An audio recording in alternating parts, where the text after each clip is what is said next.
पिराने पीर दस्तगीर महबूबे सुबहानी कुतुबे रब्बानी गाउसे समदानी शेख मोहिउद्दीन बड़ पीर आब्दुल कादिर जिलानी रहमतुल्लाह आलाय तार जीवने दिएছেন नयन शेख के हजरत खाजे खाजेगान कुल्ले खाजा सुम्माय आजमेरी खाजा मोइनुद्दीन चिश्ती रहमतुल्लाह आलाय खाजा बाबार जीवने दिएছেন आमी चंद्रा आमाके धन्यवाद। दुजोनी महान ओली दुजोनी मायेर गर्भ थेके आल्लाहर ओली जाके बला हय मादार जात आउलिया केउ कारो थेके छोटो ना बड़ पीर आब्दुल कादिर जिलानी तिनी तार जायगाय बड़ आमार खाजा मोइनुद्दीन चिश्ती तिनी तार जायगाय बड़ तो दुजोन ओली काउके आमरा छोटो करे देखबो ना महान ओलिदेर जीवनी बला कवा आजके रात्रे राखबो तबे एमनी पालार अन्य अन्य पालार मध्य अनेक रकम अनेक कथा चले आसे किन्तु खाजा बड़ पीर पाला এই পালা দুটি এমনই পালা এই পালার মধ্যে কোনো আজে বাজে কথা নাই কোনো বাহুল্য কোনো আলাপ আলোচনা নাই জীবনী ভিত্তিতে যে গুরুত্বপূর্ণ কিছু কথা সেগুলোই বলা হয়ে থাকে তাই আজকে মহান ওলির জীবনী খাজা মঈনুদ্দিন চিশতি জীবনী থেকে আমি চন্দ্রা কতটুকু বলা রাখতে পারবো এক রাত্রে তাদের জীবন কাহিনী বলে কয়ে শেষ করবার মতো না তাই যতটুকু সম্ভব ততটুকু বলা রাখবো একটা প্রশ্ন আমার কাছে রেখেছেন খাজা বাবা ভারতবর্ষে আজমিরে আসবার আগে ভারতবর্ষে আরো 8 জন আল্লাহর ওলি তারা এসেছেন তাদের নাম কি তারা কেন এসেছিলেন আমি জবাব করব তার আগে একটি গান গাচ্ছি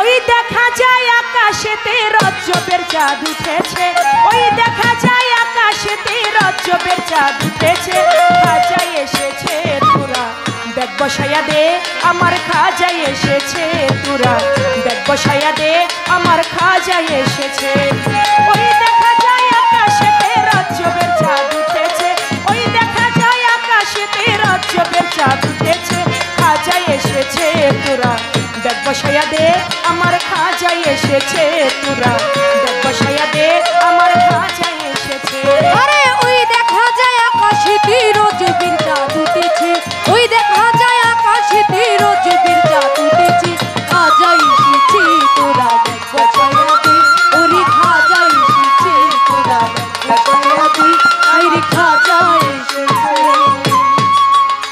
ওই 6 মাস বয়সে যখন মায়ের গর্ভে ছিল শাহাদাত কালেমা খাজাই গর্ভেতে পড়িল 6 মাস বয়সে খাজাই গর্ভেতে তো ছিল শাহাদাত কালেমা তোমার গর্ভেতে পড়িল 6 মাস বয়সে যখন মায়ের গর্ভে ছিল শাহাদাত কালেমা খাজাই গর্ভেতে পড়িল অন্ধকার করেছে আলো নূরের গোলাপ ফুটেছে অন্ধকার করেছে আলো নূরের গোলাপ ফুটেছে অন্ধকার করেছে আলো নূরের প্রদীপ জ্বেলেছে খাজা এসেছে তোরা দেখ বসায়া দে আমার খাজা এসেছে তোরা দেখ বসায়া দে আমার খাজা এসেছে আরে ওই দেখা যায় আকাশেতে রজবের চাঁদ উঠেছে ওই দেখা যায় আকাশেতে রজবের চাঁদ উঠেছে খাজা এসেছে তোরা দেখ বসায়া দে ওরে খাজা এসেছে তোরা দেখ বসায়া দে ওরে খাজা এসেছে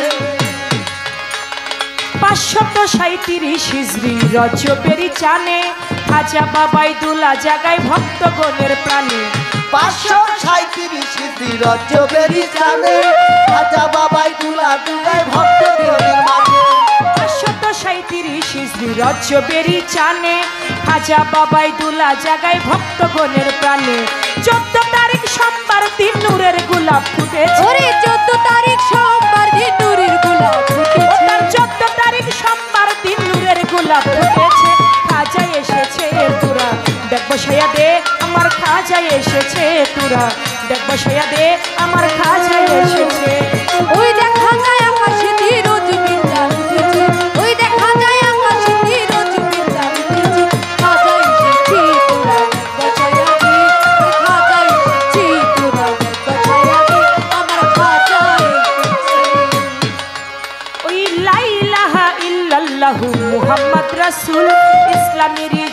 খাজায় ফুটাই ধর্মের ফুল। ওরে লা ইলাহা ইল্লাল্লাহু মুহাম্মাদুর রাসূল ইসলামের জন্য বাবা ফুটাই ধর্মের ফুল।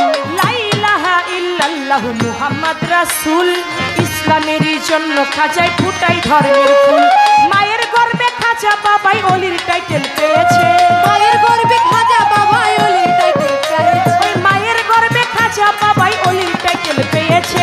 খাজা এসেছে তোরা দেখ বসাইয়া দে আমার খাজা এসেছে তোরা দেখ বসাইয়া দে আমার খাজা এসেছে। আরে ওই দেখা যায় আকাশেতে রোজ বিরজান উঠেছে। ওই দেখা যায় আকাশেতে রোজ বিরজান উঠেছে। খাজা এসেছে তোরা বসাইয়া দে ওরে খাজা এসেছে তোরা বসাইয়া দে আমার খাজা এসেছে। 30টি রজবের চানে ওরস করে আসে কানে ভক্তরা সব ধন্য হয়ে আছে। 30টি রজবের চাঁদে ওরস করে আসে গানে ভক্তরা সব ধন্য হইয়াছে। ওই 30টি রজবের চানে উরস করে আসে কানে ভক্তরা সব ধন্য হয়ে আছে। ওরে জীবন দেওয়ান কান্দে আমার খাজার চরণ আশাতে। আরে জীবন দেওয়ান কান্দে আমার খাজার চরণ আশাতে। জীবন দেওয়ান কান্দে আমার খাজার চরণ আশাতে। দেখ বসাইয়া দে আমার খাজা এসেছে তোরা দেখ বসাইয়া দে আমার খাজা এসেছে তোরা দেখ বসাইয়া দে। আরে ওই দেখা যায় আকাশেতে রোজ বিরজান উঠেছে। ওই দেখা যায় আকাশেতে রোজ বিরজান উঠেছে। খাজা এসেছে তোরা দেখ বসাইয়া দে আমার খাজা এসেছে তোরা দেখ বসাইয়া দে আমার খাজা ওই দেখা যায় আকাশেতে রজবের চাঁদ উঠেছে খাজা এসেছে তোরা ডেক বসাইয়া দে। 6 মাস বয়সে যখন মায়ের গর্ভে ছিল শাহাদাত কালেমা খাজা বাবাই গর্ভেতেই পড়িল। খাজা বাবা যখন মায়ের গর্ভে রাস্তা দিয়ে যদি কোনো মানুষ যাইতেন গভীর রাত্রিবেলায় খাজা বাবার মায়ের ঘরে জিকিরের শব্দ শুনতে পাইতেন। লোকজন যাইতো আর বলতো খাজা বাবার যিনি বাবা গিয়াসউদ্দিন আহমদ সঞ্জরি, তারা বলতে লাগতো গিয়াসউদ্দিন আহমেদ সঞ্জরি তিনি তো ঘরে থাকে না, তিনি তো ব্যবসা বাণিজ্য করতে তিনি তো শহরে থাকেন। তাহলে খাজা বাবার মার হয়তো চরিত্র ভালো না, সে হয়তো পরপুরুষের সঙ্গ করে ঘরের ভিতরে। এমনি ভাবে যখন বাজে মন্তব্য তারা করতে লাগে, প্রতিদিন রাত্রিবেলায় ওই রাস্তা দিয়ে যারা যাইতো তারাই জিকিরের শব্দ শুনতো। যখন আমার খাজা বাবা দুনিয়ার বুকে জন্মগ্রহণ করলো, জন্ম নিয়েই খাজা বাবা সেই একই জিকির, যে জিকিরটা গভীর রাত্রে খাজা বাবার মায়ের ঘরে শুনেছে, ঠিক সেই জিকিরটা খাজা বাবা জন্ম নিয়েই সেই জিকির করতে করতে দুনিয়ার মধ্যে এসেছে। গ্রামবাসী সবাই তখন বলতে লাগলো আমরা খাজা বাবার মায়ের নামে কুৎসার উঠিয়েছি, আমরা ভুল করেছি, আল্লাহ তুমি আমাদেরকে মাফ করে দাও। এটা আর কেউ নয়, এটা এক শিশু বাচ্চাটাই যে মায়ের গর্ভে থেকে জিকির করেছে, যেই ধ্বনিটা বাইরে দিয়ে যেতে সময় আমরা শুনেছি সেই একই কণ্ঠস্বর এখনো শুনতে পাচ্ছি। লা ইলাহা ইল্লাল্লাহু মুহাম্মদ রাসূল ইসলামের জন্য খাজা বাবাই ফুটাই ধর্মের ফুল। মায়ের গর্ভেই খাজা বাবা অলির টাইটেল পেয়েছে।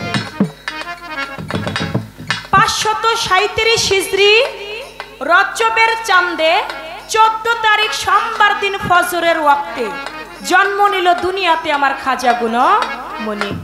7 বছরের কালে খাজা বাবায় নামাজ রোজা ধরে, 15 বছরের কালে খাজা বাবার পিতা গেল মরে, পিতা খাজার গিয়াসউদ্দিন আহমদ সঞ্জরি।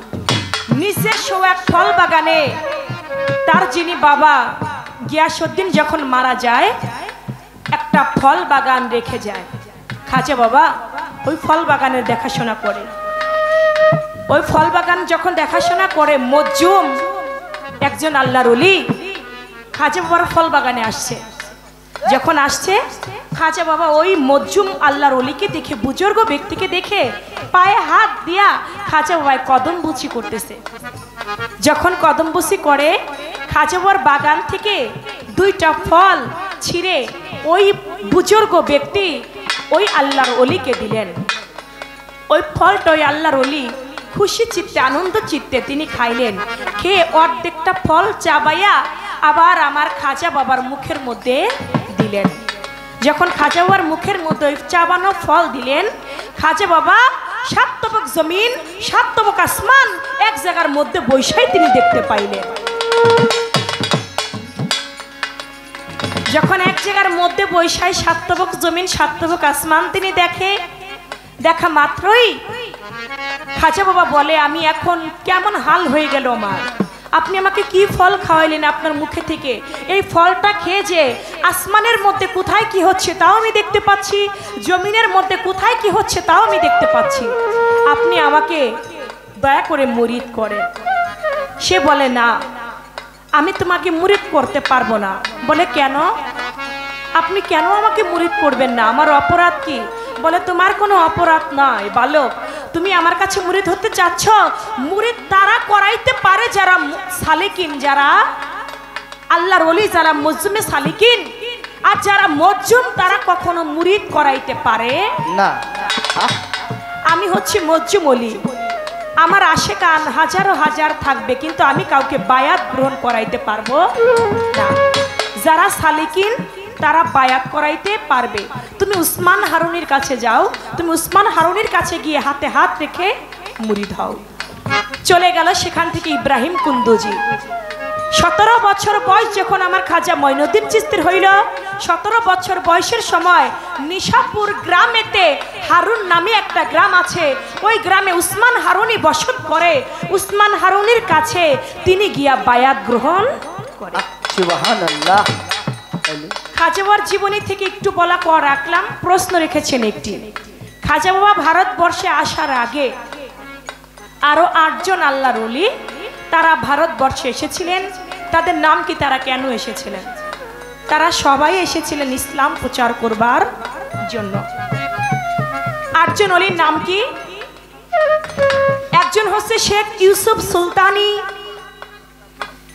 দ্বিতীয় জন হচ্ছে শেখ আবুল হাসান আলী, শেখ ফকর উদ্দিন গজনী, হাজি নাসির হিন্দি, দাতাগঞ্জ বক্স, ইসমাইল বুখারি, সৈয়দ হোসেন বিন ইব্রাহিম, নাজিমউদ্দিন। এ হইল 8 জন আল্লাহর ওলি। তারা ভারতবর্ষে এসেছিলেন ইসলাম প্রচার করবার জন্য, কিন্তু তাদের দ্বারা স্বয়ং সম্পূর্ণ ইসলাম প্রচার হয় নাই, স্বয়ং সম্পূর্ণ প্রচার হয়েছে আমার খাজা মঈনুদ্দিন চিশতিকে দিয়ে। সুবহানাল্লাহ। তিনি যদি ভারতবর্ষে না আসতো, আমরা বাংলাদেশের মানুষও আজকে মুসলমান দাবি করতে পারতাম না।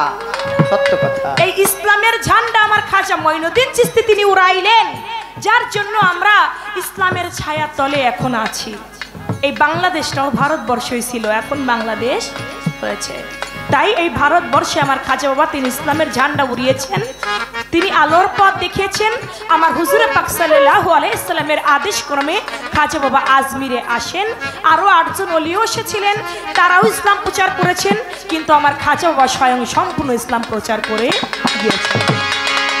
ওই সালাদা কাকা চোখে জাদু উঠেছে, ওই দেখা যায় আকাশে তীর যোগের জাদু উঠেছে, খাজা এসেছি দেখো ছায়া তুই আমার খাজা এসেছি দেখো ছায়া তুই আমার বাবা এসেছে। আপনার কাছে প্রশ্ন থাকবে, জন্ম লগ্ন থেকে নয়, আরেকটু ঊর্ধ্বে গিয়ে প্রশ্ন করি। কারণ জীবনী গাইতে গাইতে দেখা যায় জন্ম থেকে প্রশ্ন করতে করতে আর আগাগোড়া জানা যায় না, শুধু জন্মের কথা শুনতে শুনতেই রাত শেষ হইয়া যায়।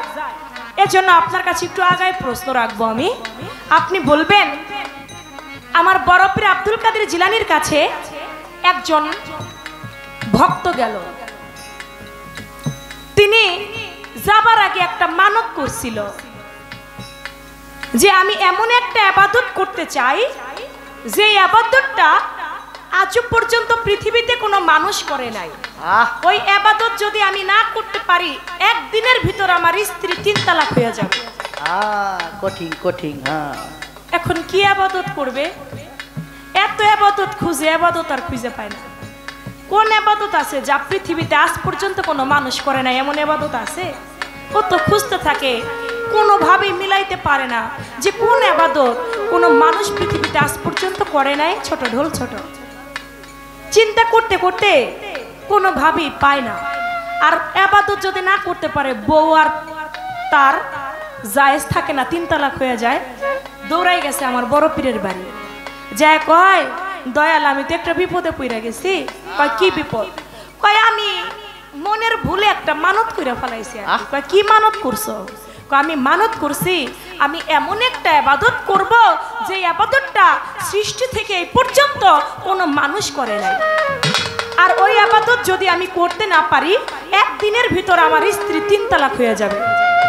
এখন এত খুঁজে আবাদত তো পাই না, কি করা যায়? তখন আমার বড় পীর বলল, স্ত্রী তালাক হয়ে যাবে এই ভয়ে আসছো আমার কাছে, যাও তুমি বাড়িতে যাও, তুমি গিয়া এই কাজটা করো।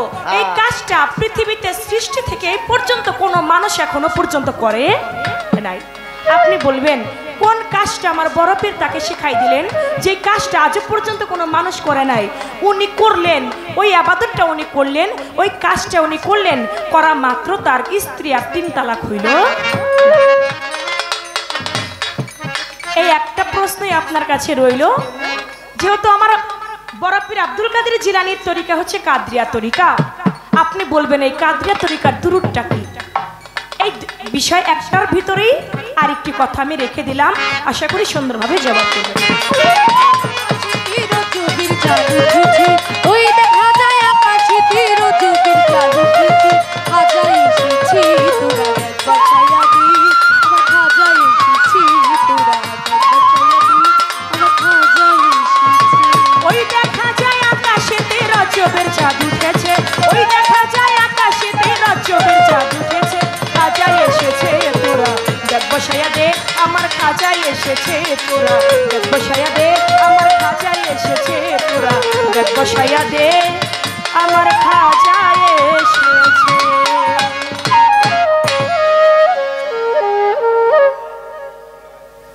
হয়ে গেল পালা থেকে প্রশ্ন, প্রশ্নের জবাব। এবার দরবারি ভাব নিয়ে আরেকটি গান আমি রাখছি, তারপরের আসর থেকেই একটি করে পালা গান, একটি করে বিচ্ছেদ গান রাখবো। সময় না হইলে কখনো বিচ্ছেদ গাইলে সেই বিচ্ছেদ হৃদয়ে লাগে না, সব কিছুর একটা সময় আছে, সময় মতোই আমরা গাইব। কারণ এটা কোনো আধুনিক গান, কোনো কনসার্ট গান না যে 2 ঘন্টার ভিতরে আত্মার খোরাক হয়ে যাবে। এই গানটা কোনো গান এত সময় নেওয়া হয় না, শুধু একমাত্র বাউল বিচার গান ছাড়া। এই বাউল বিচার গানটা শুরু হয় 10টায়, শেষ হয় একবারে আজানের আগ পর্যন্ত চলতে থাকে। তাই রাত্র যত গভীর হয় এই গানটা ততই হৃদয়ে লাগে। আমরা সেভাবেই গাইতে চেষ্টা করব। তা আমি দরবারি ভাব থেকে আরেকটি গান রাখছি, তারপর দেখি আমার ভাই কি বলে, তার বলা কর পাশে গান কথা থাকবে।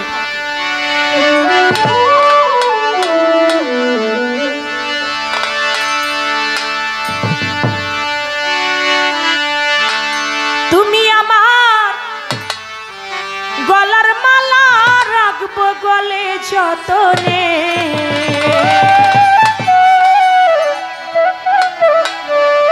সারা জীবন রাখিব গলে, মালা গাঁথিলাম নামের ফুলে গো, গাঁথিলাম মুর্শিদ নামে, সারা জীবন রাখিব গলে, দয়াল আমার নামের মালা রাখবো গলে যতনে, মুর্শিদ আমার নামের মালা রাখবো গলে যতনে, সারা জীবন সারা জীবন সারা জীবন রাখিব গলে, মালা গাঁথিলাম নামের ফুলে গো, গাঁথিলাম নামের ফুলে, সারা জীবন রাখিব গলে। নামের মালা রাখবো গলে যতনে, তুমি আমার গলার মালা রাখবো গলে যতনে, সারা জীবন রাখিব গলে, মালা গাঁথি নামের ফুলে গো, গাঁথি নামের ফুলে,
সারা জীবন সারা জীবন সারা জীবন রাখিব গলে মালা গাঁথিলাম চান সিদ্ধার নামে রাখিলাম দয়াল নামে সারা জীবন রাখিব গলে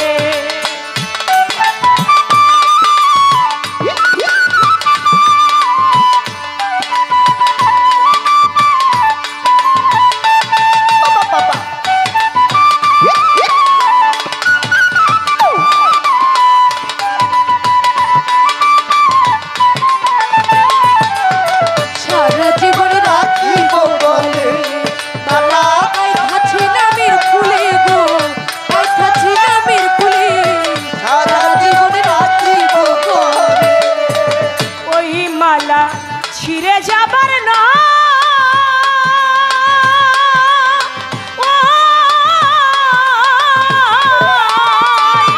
ওরে প্রেম সুতাই গাঁথা মালা নামের গোটা ওই মালা ছিঁড়ে যাবার না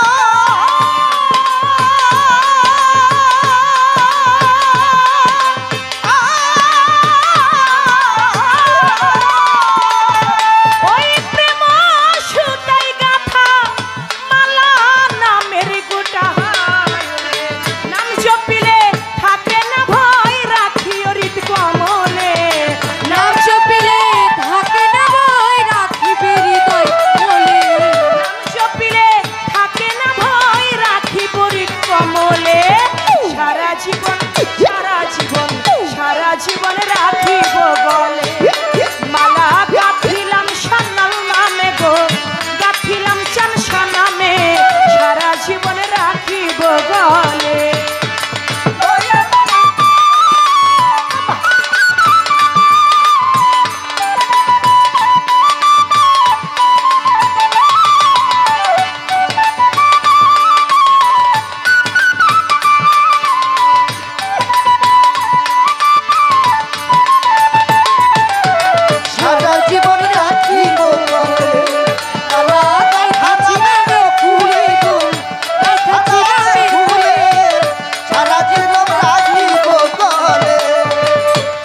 দেওয়ান রুহুল আমিন ভাবিয়া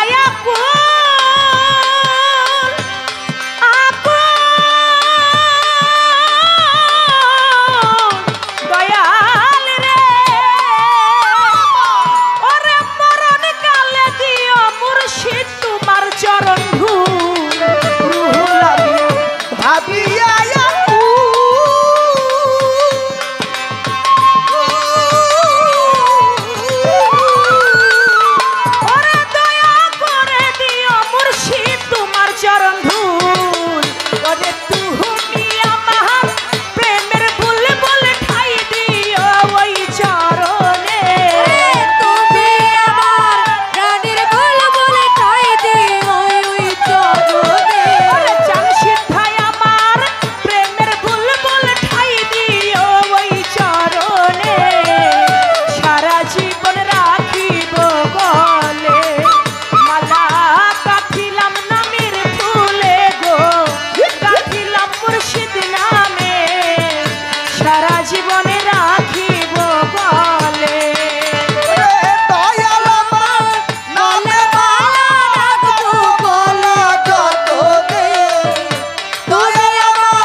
জীবন রাখিব গলে সারা জীবন রাখিব গলে।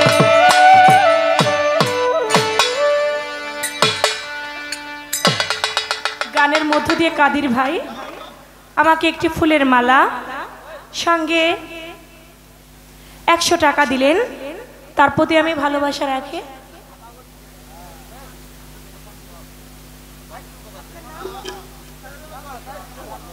সুমন ভাই আমার এই দরবারি গান শুনে আমাকে 500 টাকা দিয়েছেন। আমার হ্যান্ডসে যারা আছে তাদেরকেও আরো 500 টাকা দিয়ে দোয়া করেছেন।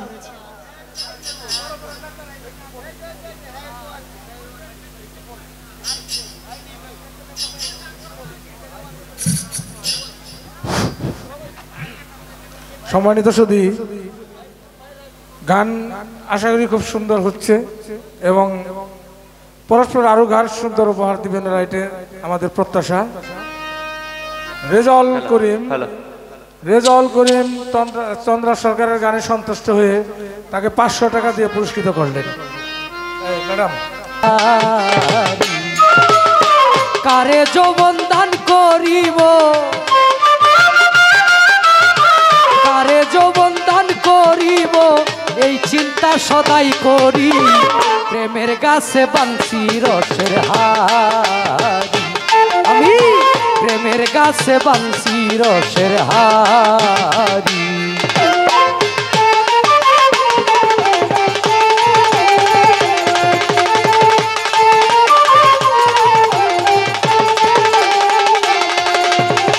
বেঁধেছিলাম যার লাগিয়া, সে গেল বৈদেশি হইয়া গো।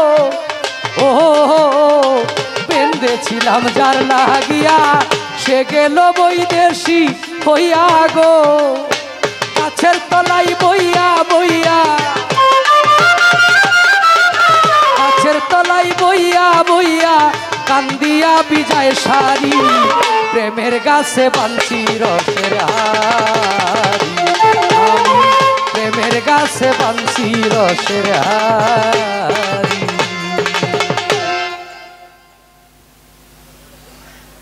এটা হলো মিস কল।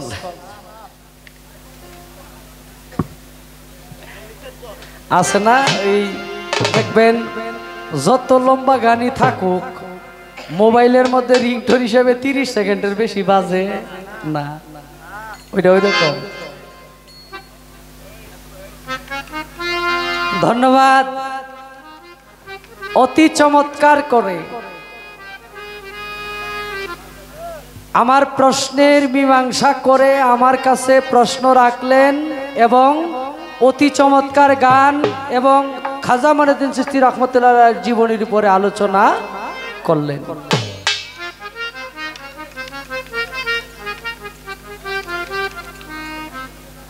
আমার কাছে প্রশ্ন রাখলেন,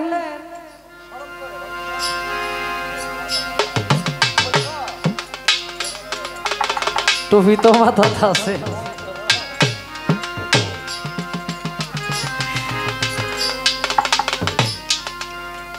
হযরত বড় পীর রাহমাতুল্লাহ আলাইহির কাছে এক ব্যক্তি বায়াত হইতে গেলেন। বড় পীর রাহমাতুল্লাহ আলাইহি তাকে বায়াত করলেন না, বললেন তুমি যায়া এই ইবাদতটা করো যেই ইবাদতটা পৃথিবীতে কেউ করে নাই। এবং উনি বায়াত না হইতে পারলে, যতদিন বায়াত না হইতে পারবে ততদিন উনার স্ত্রীর সাথে স্বামী স্ত্রীর যে একটা বৈধ সম্পর্ক এটাতে তারা লিপ্ত ছোট থাকতে পারবে না। এখন উনার জানার বিষয় যে হযরত বড় পীর রাহমাতুল্লাহ আলাইহি তার এই ভক্তকে কি এমন ইবাদত করতে বললেন পৃথিবীর মধ্যে ইতিপূর্বে যে ইবাদত কেউ করে নাই। এবং কাদরিয়া তরিকার মধ্যে যে দুরূদ শরীফটা পাঠ করা হয়, কাদরিয়া তরিকার যে দরুদ, এই দরুদটা কি? বিভিন্ন তরিকারই যেমন 60টা তরিকা, চিশতিয়া তরিকা, কাদরিয়া তরিকা, নকশবন্দিয়া তরিকা, মুজাদ্দাদিয়া তরিকা।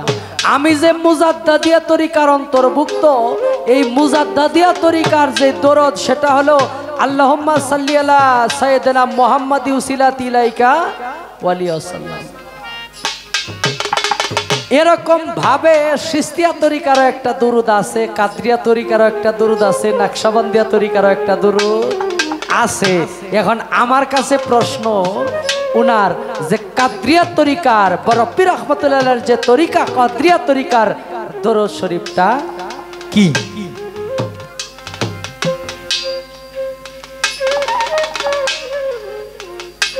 আমি উনার কাছে প্রশ্ন করছি একটা, উনি আমারে দিছে দুইটা। আসলে মন ভালো তো, মন ভালো থাকলে যা হয়, আপনি যদি একটা চাইবেন উনি আপনারে দুইটা বা তিনটা দিতে রাজি। ঠিক আছে, দেখা যাক। আমি একটি গান আগে আমার পালার মধ্যে করি।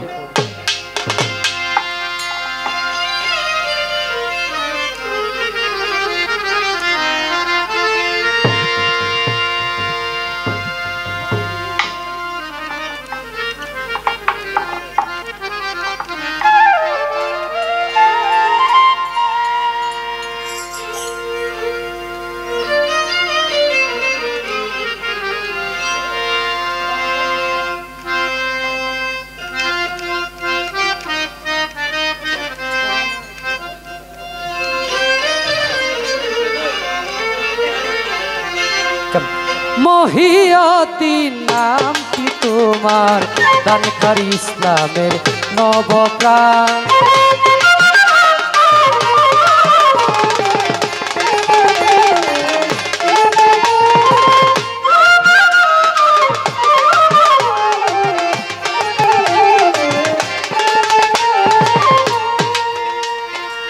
দুষ্ট ফকির করে আক্রমণ, নষ্ট করিতে মায়ের সম্মান।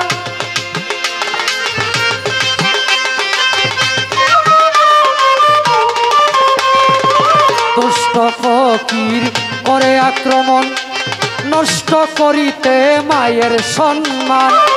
বাঘের রূপ ধরিয়া গো তুমি,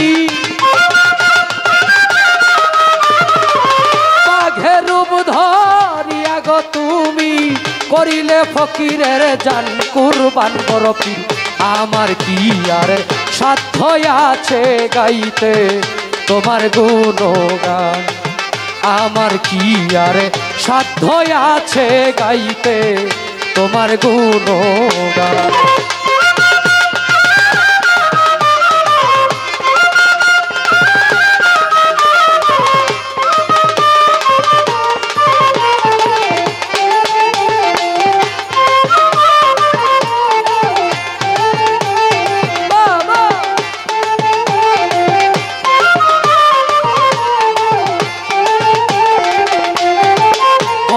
তেরা কিয়া মায়া পড়িতে নিপাট আল কুরআন।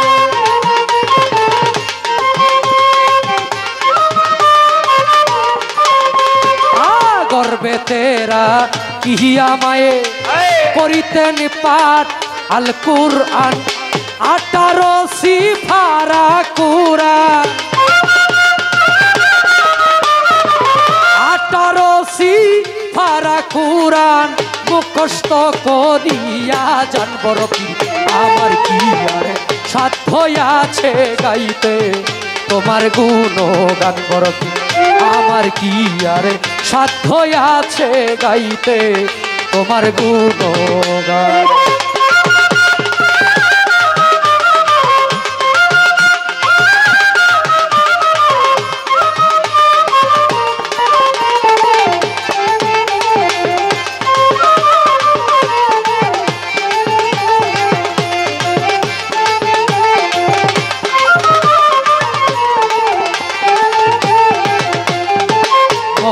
বেজা ইতেন পীরে করিতে অর্জন জাহেরি জ্ঞান।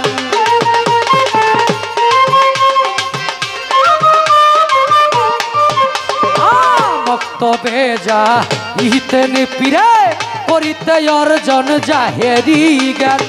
বৈদেশি বাহারে কে কয় আল্লাহ, বৈদেশি নসিবা রেখে কয় আল্লাহর ফেরেশতা ছিল তোমার দারুয়ান বড় পীর আমার কি আর সাধ্য আছে গাইতে তোমার গুণগান বড় পীর আমার কি আর সাধ্য আছে গাইতে তোমার গুণগান মহিউদ্দিন নামটি তোমার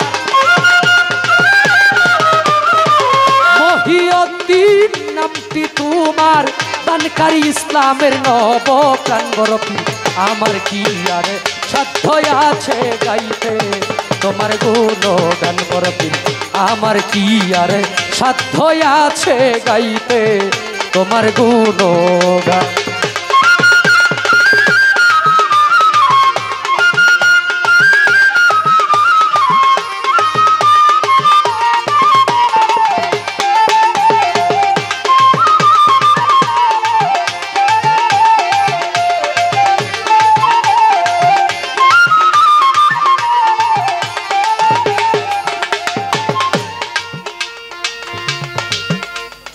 দুষ্ট ফকির করে আক্রমণ নষ্ট করিতে মায়ের সম্মান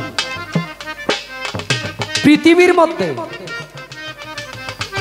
দুষ্ট মানুষ সৃষ্টির সূচনা যে সময় হইছে যেমন আমাদের আদি পিতা হযরত আদম আলাইহিস সালাম থেকে উনার যে সন্তানাদি হাবিল এবং কাবিল এখান থেকেই শুরু হইছে কাবিলের সাথে এবং হাবিলের সাথে পৃথিবীর মধ্যে ওই জায়গা থেকে ভাইয়ে ভাইয়ে দ্বন্দ্বর সৃষ্টি হইছে তা ওই জায়গায় নারী ছিল মূল কারণ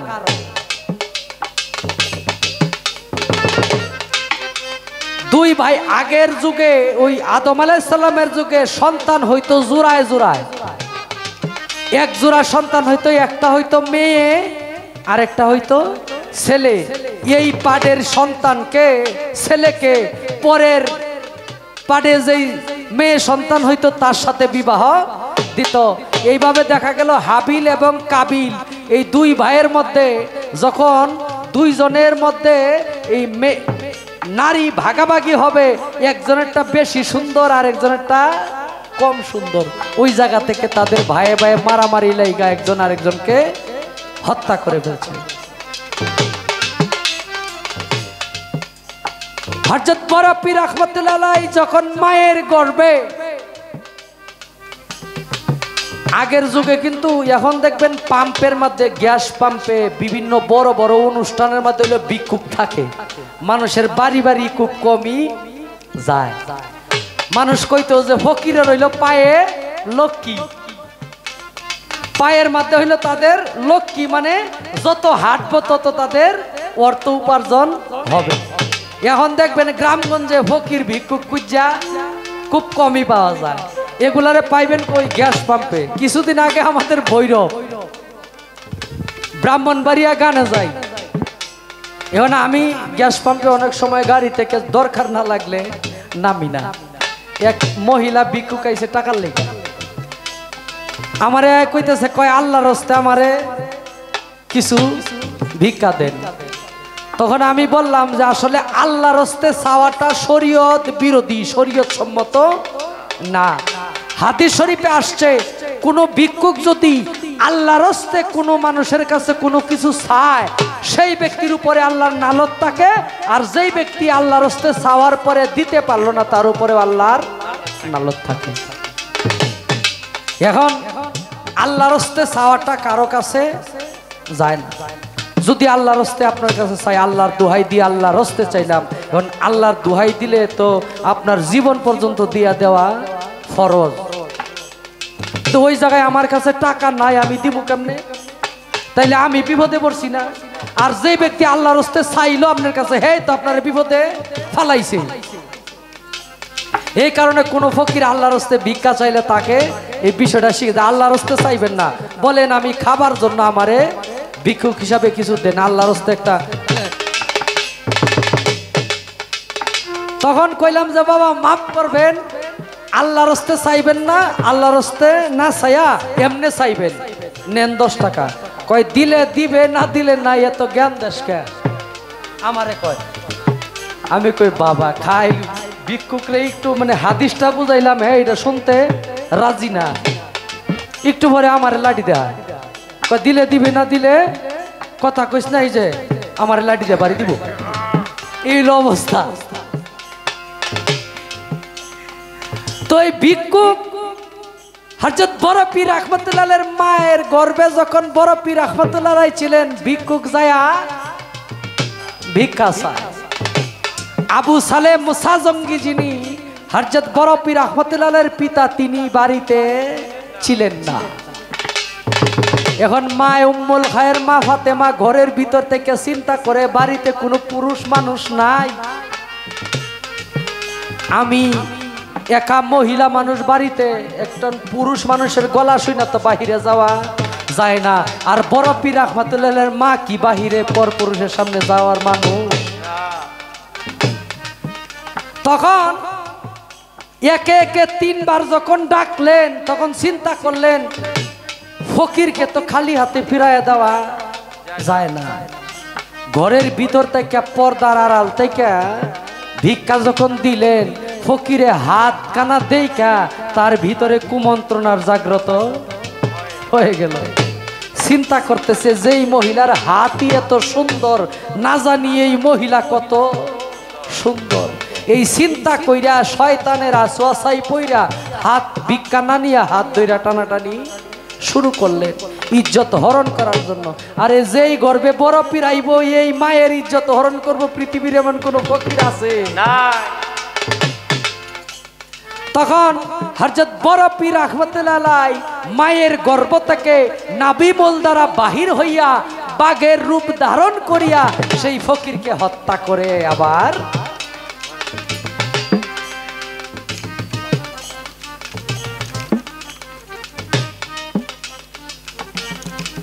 বড় পীরের সম্মান,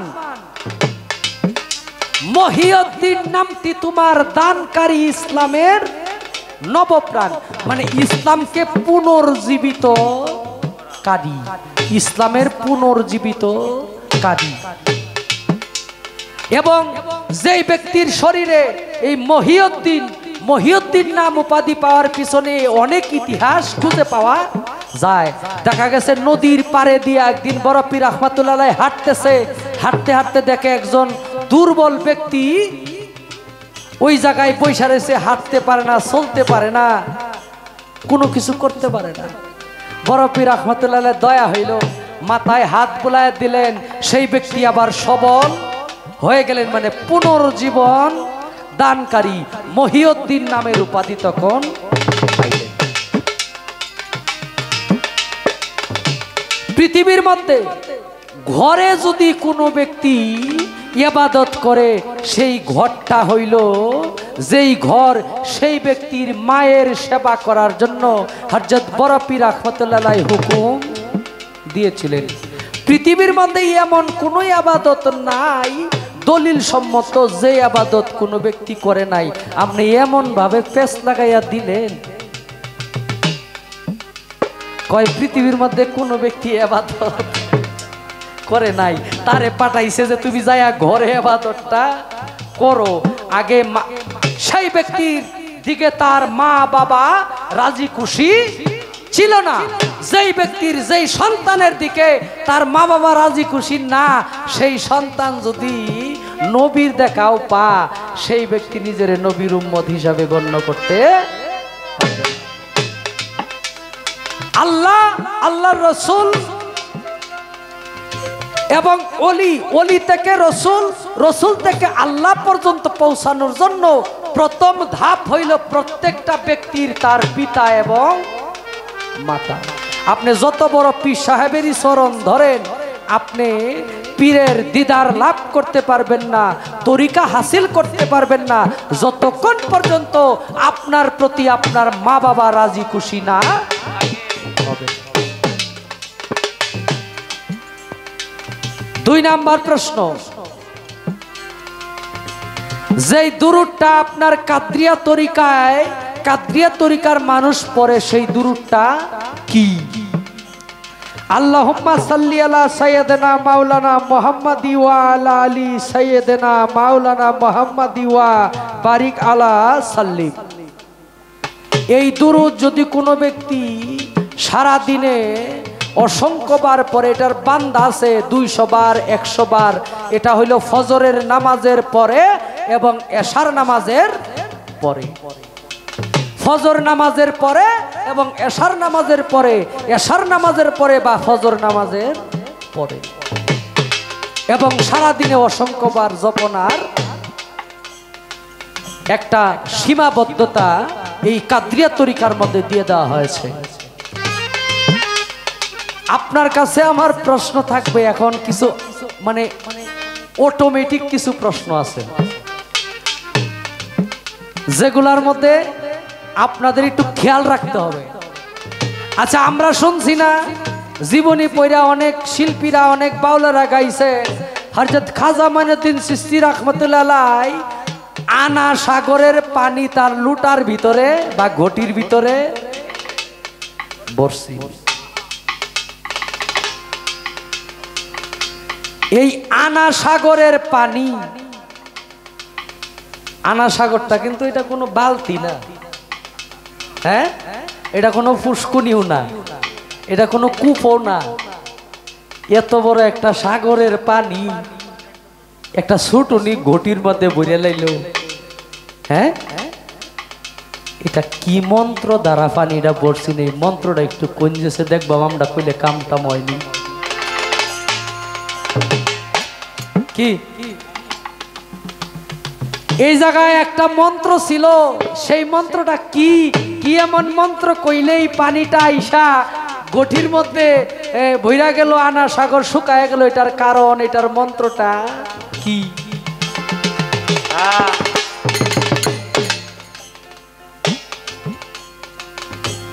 আমার আবার মনে তো বালা না, আমি একটা করে দেই, কি কর? হ্যাঁ, আপনার সময়টা একটু বাঁচুক, গানটা একটু। আমার মনে তো ভালো না, আপনার মন যেমনি ইদানিং ভালাইছে ওই তারিখ তো ভালাই গাইছিলেন, আজকে এমন শুরু করছেন কে? আমার দিকে তাকান, শরীয়ত বিরোধী হইতো না, ঠাস নিয়তে তাকাইবেন। আমারে মানুষে কয় আমার চেহারা নাকি ওই আল্লাহ এইভাবে বানাইছে, আমার দিকে চাইলে আপনি দুজকে যাইতেন না নিশ্চিত। হ্যাঁ, অন্য শিল্পীদের দিকে তাকাইলে যাইতে পারেন কিনা আমি জানি না, তবে এটা যাইবেন না যে এটার কোনো গ্যারান্টি আমি দেই না, কিন্তু আমার দিকে তাকাইলে অন্তত দুজকে যাইতেন না।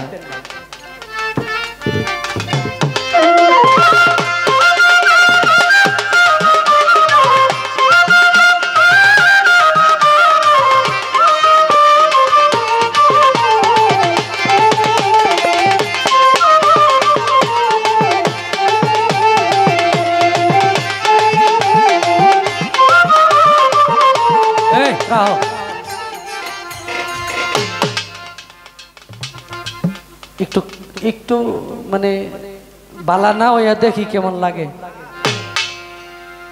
শুনলাম ইব্রাহিম কুন্দুজির সাবানু ফল কায়া খাজা বাবার জ্ঞান চক্ষু খুইলা গেল, বায়াত করলো হইল খাজা উসমান হারুনি।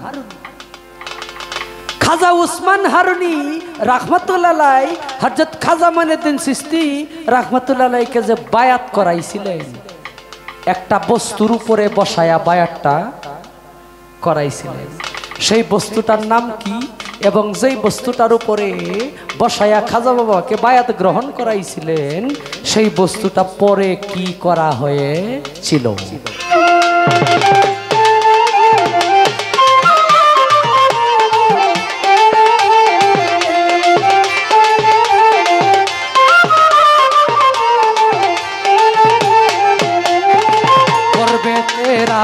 কিয়া মায়ে পড়িতেন পাঠ আল কুরআন,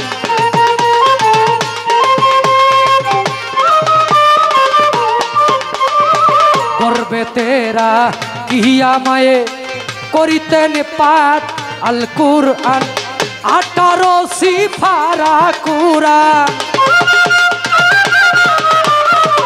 18 ফারা কুরান মুখস্থ করিয়া জানব রবি আমার কি আরে সাধ্য আছে গাইতে তোমার গুণগান আমার কি আরে সাধ্য আছে গাইতে তোমার গুণগান মহিউদ্দিন নামটি তোমার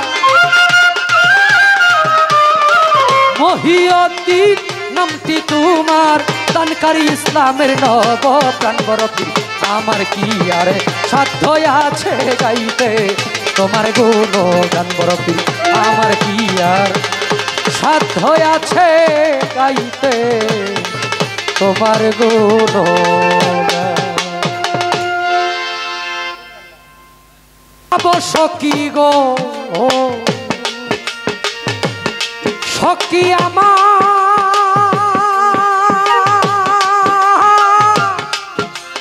আরে বলো না আমার বন্ধু বিনে পাগল মন রে বুঝা আহাইলে বুঝে না আমার বন্ধু বিনে পাগল মন রে বুঝা আহাইলে বুঝে না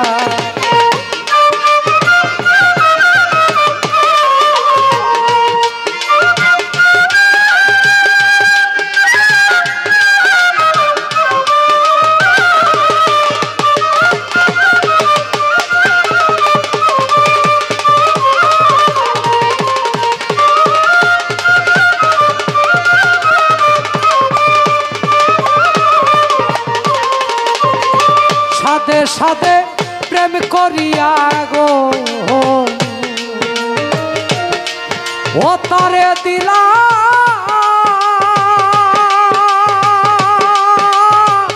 আমি সুলয়া না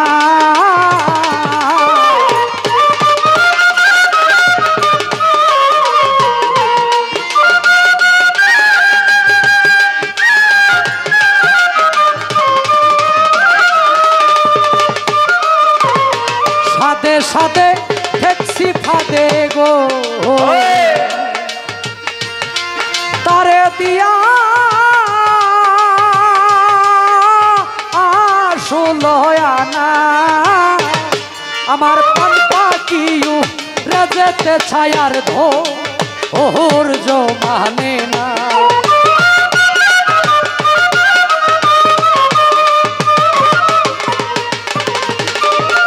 আফসার আলী প্রাণ পাকিও রেজেতে ছায়ার ধো ওর জমানে না বন্ধুরে কই পাব সখী গো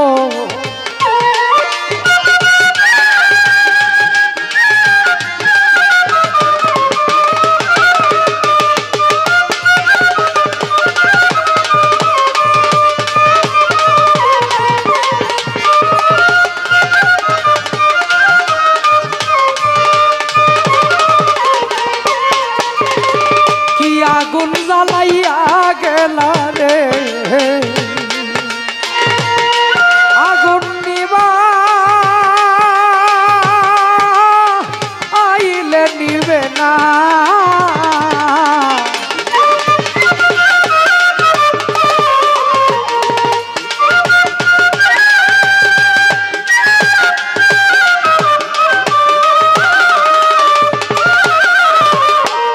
কি আগুন জ্বালাইয়া গেলা রে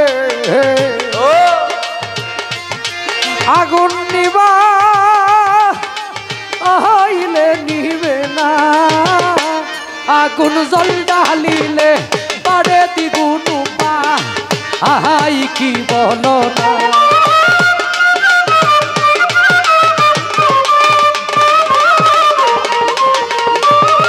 জল ডালিলে পারে দ্বিগুণ পা আহাই কি বলো না বন্ধুরে কই পাব সখী গো ও সখী আমার আরে বলো না আমার বন্ধু বিনে পাগল মন রে বুঝা আইলে বুঝে না আমার মুর্শিদ বিনে পাগল মন রে বুঝা আইলে বুঝে না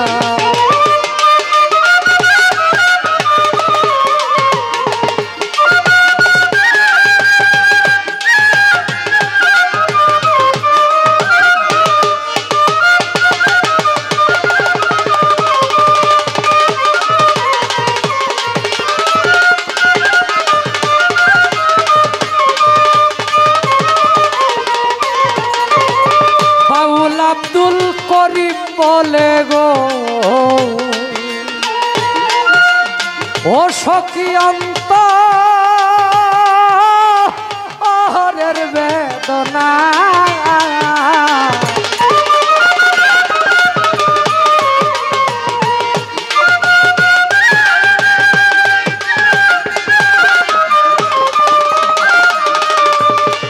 বাউল আব্দুল করিম বলে গো ও সখী অন্তরের বেদনা সোনার বরণ রূপের কিরণ না দে একলে বাছি না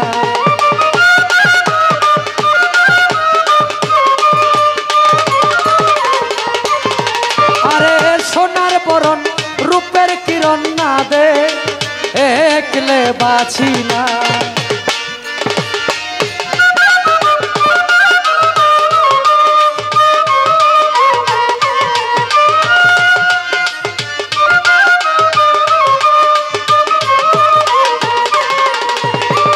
কি আগুন জ্বালাইয়া গেলা গো আগুন নিবা আইলে নিবে না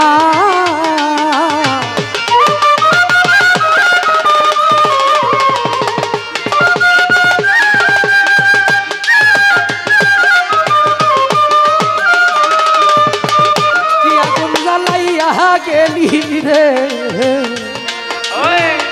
আগুন নিবা আইলে নিবে না আগুন জল ডালিলে বাড়ে দ্বিগুণ পা আই কি বলো না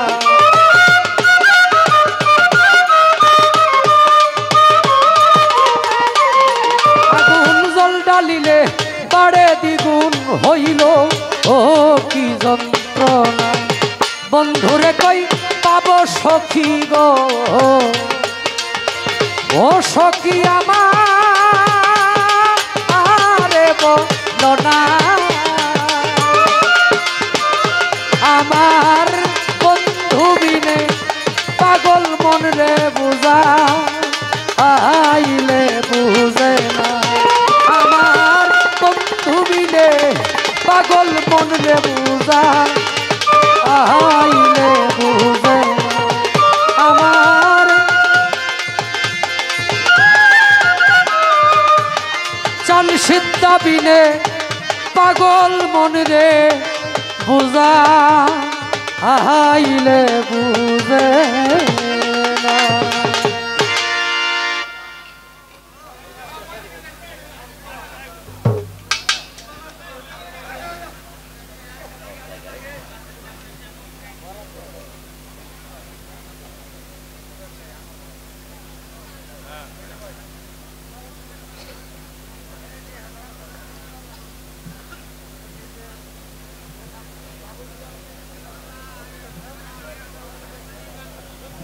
আছে অনেক ধন্যবাদ নয়ন শেখকে তার বলা কোয়ার জন্য। আমি একটি প্রশ্ন করেছিলাম, আমার বরপীর আব্দুল কাদের জিলানী রহমতুল্লাহ আলাইহি তার কাছে একজন ব্যক্তি গেল, জীবনে এমন একটা মানত করে বসছি, ওই এমন একটা আবাদত আমি করতে চাই, ওই আবাদত যদি আমি করতে না পারি একদিনের ভিতর আমার স্ত্রী 3 তালাক হইয়া যাবে। আবাদত খুঁজে পায় না, বিপদে পড়ে চলে গেল বড় পীরের বাড়ি। বড় পীরের বাড়িতে গেলেন, বড় পীর বলল যাও তুমি গিয়া এই কর্মটা করো, এই আবাদতটা আজ পর্যন্ত পৃথিবীতে কোনো মানুষ করে নাই। বললেন মা বাবা যদি কারো উপরে রাজি খুশি না থাকে, বাবা মাকে রাজি খুশি করাইতে হবে, এটা হলো সব থেকে বড় আবাদত। এই সৃষ্টি থেকে তো আপনার কথা ঠিক আছে, আমি মানলাম, এখানে একটু আপনার কাছে আর একটু বুঝতে চাই আমি, সৃষ্টি থেকে তো কত মানুষই বাবা মার কথা মানে নাই। সত্য কথা। আল কামার ছিল না, যেই মায়ের পেটে থেকে আলকামার বেরোইছে ওই মায়ের পেটের মধ্যেই আলকামার একটা লাথি মারছে। মরার পরে আলকামারের চেহারাটা কুকুরের মতো হইয়া গেল। আমার দয়াল নবী বলল, আমার সাহাবা তার কুকুরের মতো চেহারা হইলে তো হয় না। মায়ের কাছে গেল, মা বলল যে বাবা আমি, বলে আলকামারের চেহারা কেন কুকুরের মতো? বলে বাবা আমি কি বলবো, একদিন আমি মা ঘরের মধ্যে আছি, ওর বউয়ের সাথে একটু তর্ক বিতর্ক লেগেছে, ওর বউরে কিছু না কইয়া আলকামারকে আমি যেই গর্ভের মধ্যে ধারণ করেছি আলকামার আমার কোমরের মধ্যে এমন একটা লাথি মারছে, আমি আজও পর্যন্ত সুজা হইয়া নবী হুজুর পাক আমি দাঁড়াইতে পারি না। কয় মা আপনি আলকামারকে ক্ষমা করে দেন। কয় না আমি ক্ষমা করব না। বলে সে তো আপনার সন্তান, আপনি তাকে ক্ষমা করেন। বলে না আমি তাকে ক্ষমা করব না। বলে আপনি ক্ষমা করবেন না, ঠিক আছে তাহলে আলকামারে আমরা আগুন দিয়ে জ্বালাই পোড়াই দিই। আমার দয়াল নবী যখন আগুন, আসলে তো পোড়াবে না, মায়ের মন দেখে, যখন আগুন এনেছে কাঠখড়ি এনেছে যখন পোড়াই দিবে, মা চিৎকার দিয়া কয় ইয়া রাসূলুল্লাহ আমার সন্তান আমাকে মেরেছে তাতে কোনো দুঃখ নাই, আপনি আমার সামনে আমার সন্তানকে পুরাইলে আমি মা হইয়া সহ্য করতে পারবো না। আমি আমার সন্তানকে মাফ করে দিলাম। তাহলে অনেক সন্তানরাই তো আছে দুনিয়ার বুকে বাবা মায়ের কথা শুনে না। তাহলে ওই আবাদতটা পৃথিবীতে কোনো মানুষ করে নাই, যে আবাদতটা আমার বড় পীর শিখাই দিল তাকে। তো এইটা তো আর ওইটা, তাহলে আপনি এটাকে মিল করলেন কিভাবে? এখান থেকে আপনার কাছে আমার আরেকটু পেশ রইল। সুন্দর সুন্দর সুন্দর, কি বলেন? ঠিক আছে না? একটা ওই যে এক লোক ওই ঢাকা শহরে ওই ঢাকা শহরের মধ্যে বৈশা বৈশা একটা চায়ের দোকানে ওই চা খাইতেছে। তো চা চাইছে দোকানদারের কাছে, ভাই আমাকে একটা চা দেন। তো দিছে, চা দিবার পরে এখন ওই চাটা মুখে দিয়া খাবে। কয় দূর মিয়া কি চা বানাইছো, এই চা নিয়ে মানুষ খাইতে পারে? কয় কি হয়েছে চাতে? আরে মিয়া চায়ের মধ্যে দেও নাই চিনি। কয় ভাই চিনি তো দিছি, মনে হয় আপনি একটু চিনি বেশি খান। আরে মিয়া তুমি আমার একটু চিনি দাও তো। কয় কই দিমু, আপনি তো চা তো খাইয়ে ফেলাইছেন, এখন চিনি আমি কই দিমু? কয় আমার হাতের মধ্যে তুমি দাও। তো দিছে একটু হাতের মধ্যে, ওই হাতের মধ্যে চিনিটা নিয়ে জিব্বার মধ্যে চাটা দিয়া ও মাটির মধ্যে গৈর শুরু করছে।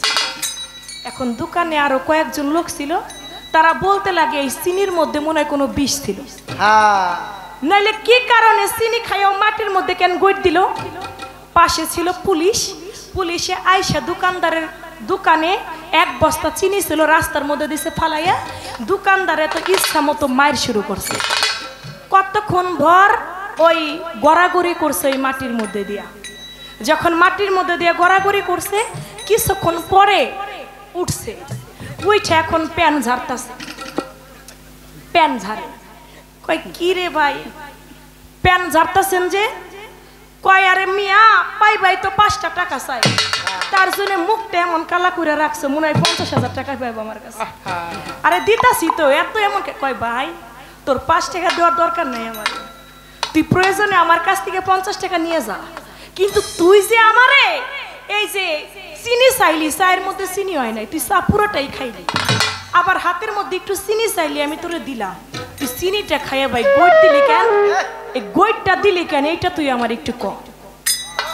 কয় আরে মিয়া তুমি আমারে চা খাওয়াইছো, 5 মিনিট হয়ে গেছে, 5 মিনিট পরে তুমি আমার একটু চিনি দিছো, তোমার কাছে তো একটা চামচ আছে যা দিয়ে তুমি মিশাও, আমার কাছে তো আর চামচ নাই, এই জন্য আমি গৈরে গৈরে মিশাই দিলাম আর কি। নয়ন শেখ আমারে কয় আপনি আমার দিকে তাকান, আমার দিকে তাকাইলে আপনি দোজকে যাইবেন না। বাবা ঠুস, এই সুরত দোজকে যাবে যে বলে সে গুনাহগার। গুনাহগার। আপনার চেহারার দিকে আপনার সুরতের দিকে তাকাইয়া আমি দোজকে যাবো এটা তো ভাবতেই পারি না। যে সুন্দর হাসি দেন, আপনার হাসির মধ্যেই তো বেলায়েত রয়ে গেছে। না জানি হাসি দিয়া কত পাগল করছেন কাউরে আল্লাহই জানে। না আমি পাগল হইতাম না। ক্ষতি ক্ষতি বহুত ক্ষতি। সুন্দর, বড় ভালো লাগলো। 71 এই ক্ষতি হয় নাই। আমার কাছে 2টি প্রশ্ন রেখেছেন, আমি তার জবাব করব, তার আগে একটি গান আমাকে রাখতে হবে।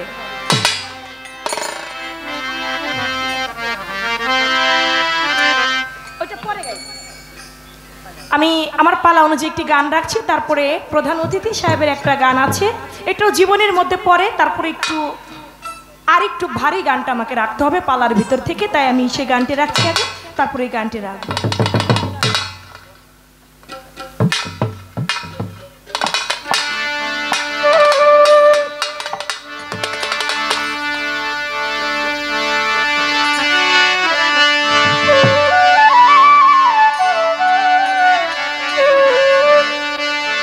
যার মুখেতে কুরআন হাতে তৌহিদের নিশান, ও যার মুখেতে কুরআন হাতে তৌহিদের নিশান, ও যার কথা শুনলে দিল হয় রৌশনী, এলো আজমিরে খাজা গুণমণি, ও এলো আজমিরে খাজা গুণমণি।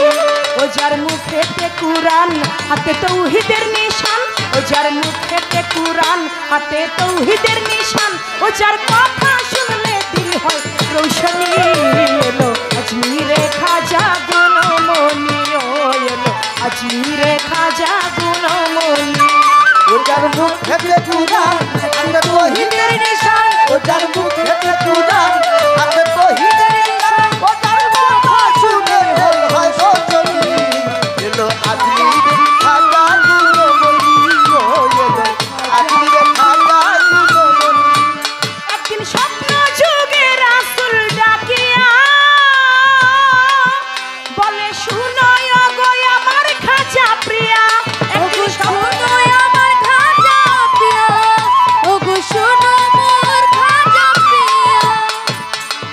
একদিন স্বপ্ন যুগে রাসূল ডাকিয়া বলে, শুনো গো আমার খাজা প্রিয়া, লোকের হাতে দিয়া হাত দাও ইসলামের দাওয়াত, লোকের হাতে দিয়া হাত দাও ইসলামের দাওয়াত, লোকের হাতে দিয়া হাত দাও ইসলামের দাওয়াত, হাতে ধরিয়া তৌহিদের নিশানি, এলো আজমিরে খাজা গুণমণি, ও এলো আজমিরে খাজা গুণমণি।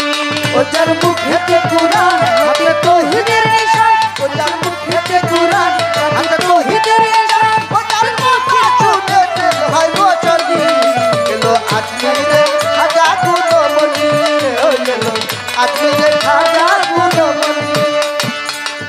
আমার খাজা বলেছে নবী দু জাহান, আমি জীবনে চিনি না হিন্দুস্তান, আমি জীবনে চিনি না হিন্দুস্তান, আমি জীবনে চিনি না হিন্দুস্তান। খাজা বলেছে নবী দু জাহান, আমি জীবনে চিনি না হিন্দুস্তান, রৌজার মাটি লাউ তুলে মাটি যেইখানে মিলে, মাটি যেইখানে মিলে, রৌজার মাটি লাউ তুলে মাটি যেইখানে মিলে, দিবে সেইখানে আজানের ধ্বনি, এলো আজমিরে খাজা গুণমণি, ও এলো আজমিরে খাজা গুণমণি। ও যার মুখেতে কুরআন হাতে তৌহিদের নিশান, ও যার মুখেতে কুরআন হাতে তৌহিদের নিশান, ও যার কথা শুনে দিল হয় রৌশনী, এলো আজমিরে খাজা গুণমণি, ও এলো আজমিরে খাজা গুণমণি। খাজায় চক্ষু মুদিল যখনে, দেখে আজমিরে খাজা বাবার সামনে, হে আজমিরে খাজা বাবার সামনে, দেখি আজমিরে খাজা বাবার সামনে। খাজায় চক্ষু মুদিল যখনে, দেখে আজমিরে খাজা বাবার সামনে, সেথায় হলেন রওয়ানা আর তো দেরি সহে না, সেটাই হইলে রওনা আর তো দেরি সহে না, সেথায় হলেন রওয়ানা আর তো দেরি সহে না, খাজার কলবে উঠেছি কিরের ধ্বনি, এলো আজমিরে খাজা গুণমণি, ও এলো আজমিরে খাজা গুণমণি। ও যার মুখেতে কুরআন হাতে তৌহিদের নিশান, ও যার মুখেতে কুরআন হাতে তৌহিদের নিশান, ও যার কথা শুনে দিল হয় রৌশনী, এলো আজমিরে খাজা গুণমণি, ও এলো আজমিরে খাজা গুণমণি। কাঙাল হাসানে বলে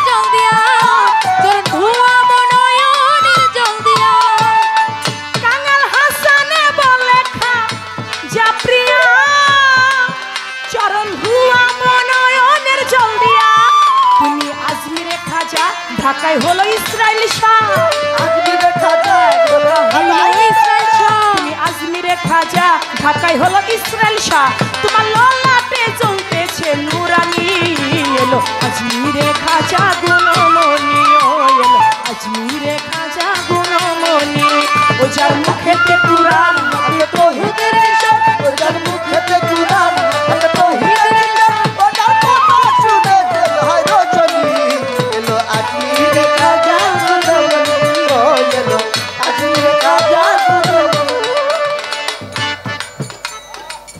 যেইভাবে তে কথা বলে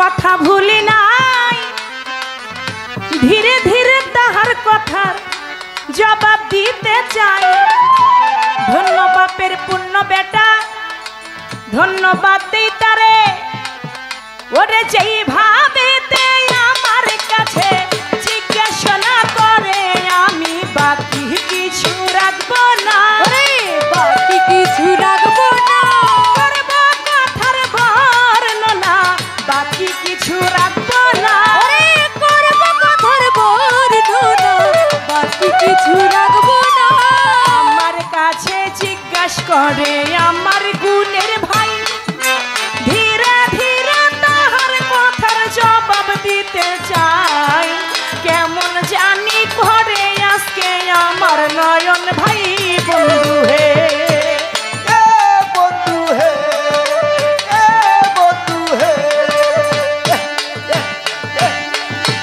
আমার কাছে জিজ্ঞাসা করে আসরে দাঁড়াইয়া বলেন বলেন চন্দ্র সরকার জীবনী ধরিয়া আস্তে ধীরে করব জবাব শুনে নিবেন বইয়া বন্ধু হে এ বন্ধু হে এ বন্ধু হে আপনারাই আছেন যারা জ্ঞানী শ্রোতাগণ আশা করি নীরবতা করিবেন পালন মাঝে মাঝে চা দিয়া করিবেন মন ভরণ বন্ধু হে ও বন্ধু হে ও বন্ধু হে প্রশ্ন করলেন আমার খাজা মঈনুদ্দিন চিশতি রহমতুল্লাহ আলাই তিনি উসমান হারুনির কাছে যখন মুরিদ হইলেন তিনি কিসের উপর বসে মুরিদ হইলেন আর যার উপরে বসে তিনি মুরিদ হইলেন পরে ওই জিনিসটা কি করলেন দেখেন আমার খাজা বাবা যখন উসমান হারুনির কাছে হারুন নামের গ্রামের মধ্যে নিশাপুর গ্রামে যখন উসমান হারুনির কাছে মুরিদ হইতে গেলেন একটা মাটির তৈরি ইট একটা কাঁচা মাটির ইট ওই কাঁচা মাটির ইটের উপরে আমার খাজা বাবাকে বসিয়ে উসমান হারুনি মুরিদ করান যখন ওই কাঁচা মাটির ইটের উপরে মুরিদ করানো যখন হয়ে গেল ওই কাঁচা মাটির ইটের টুকরাটা মুরিদ হওয়া শেষে একবারে স্বর্ণে পরিণত হইয়া গেল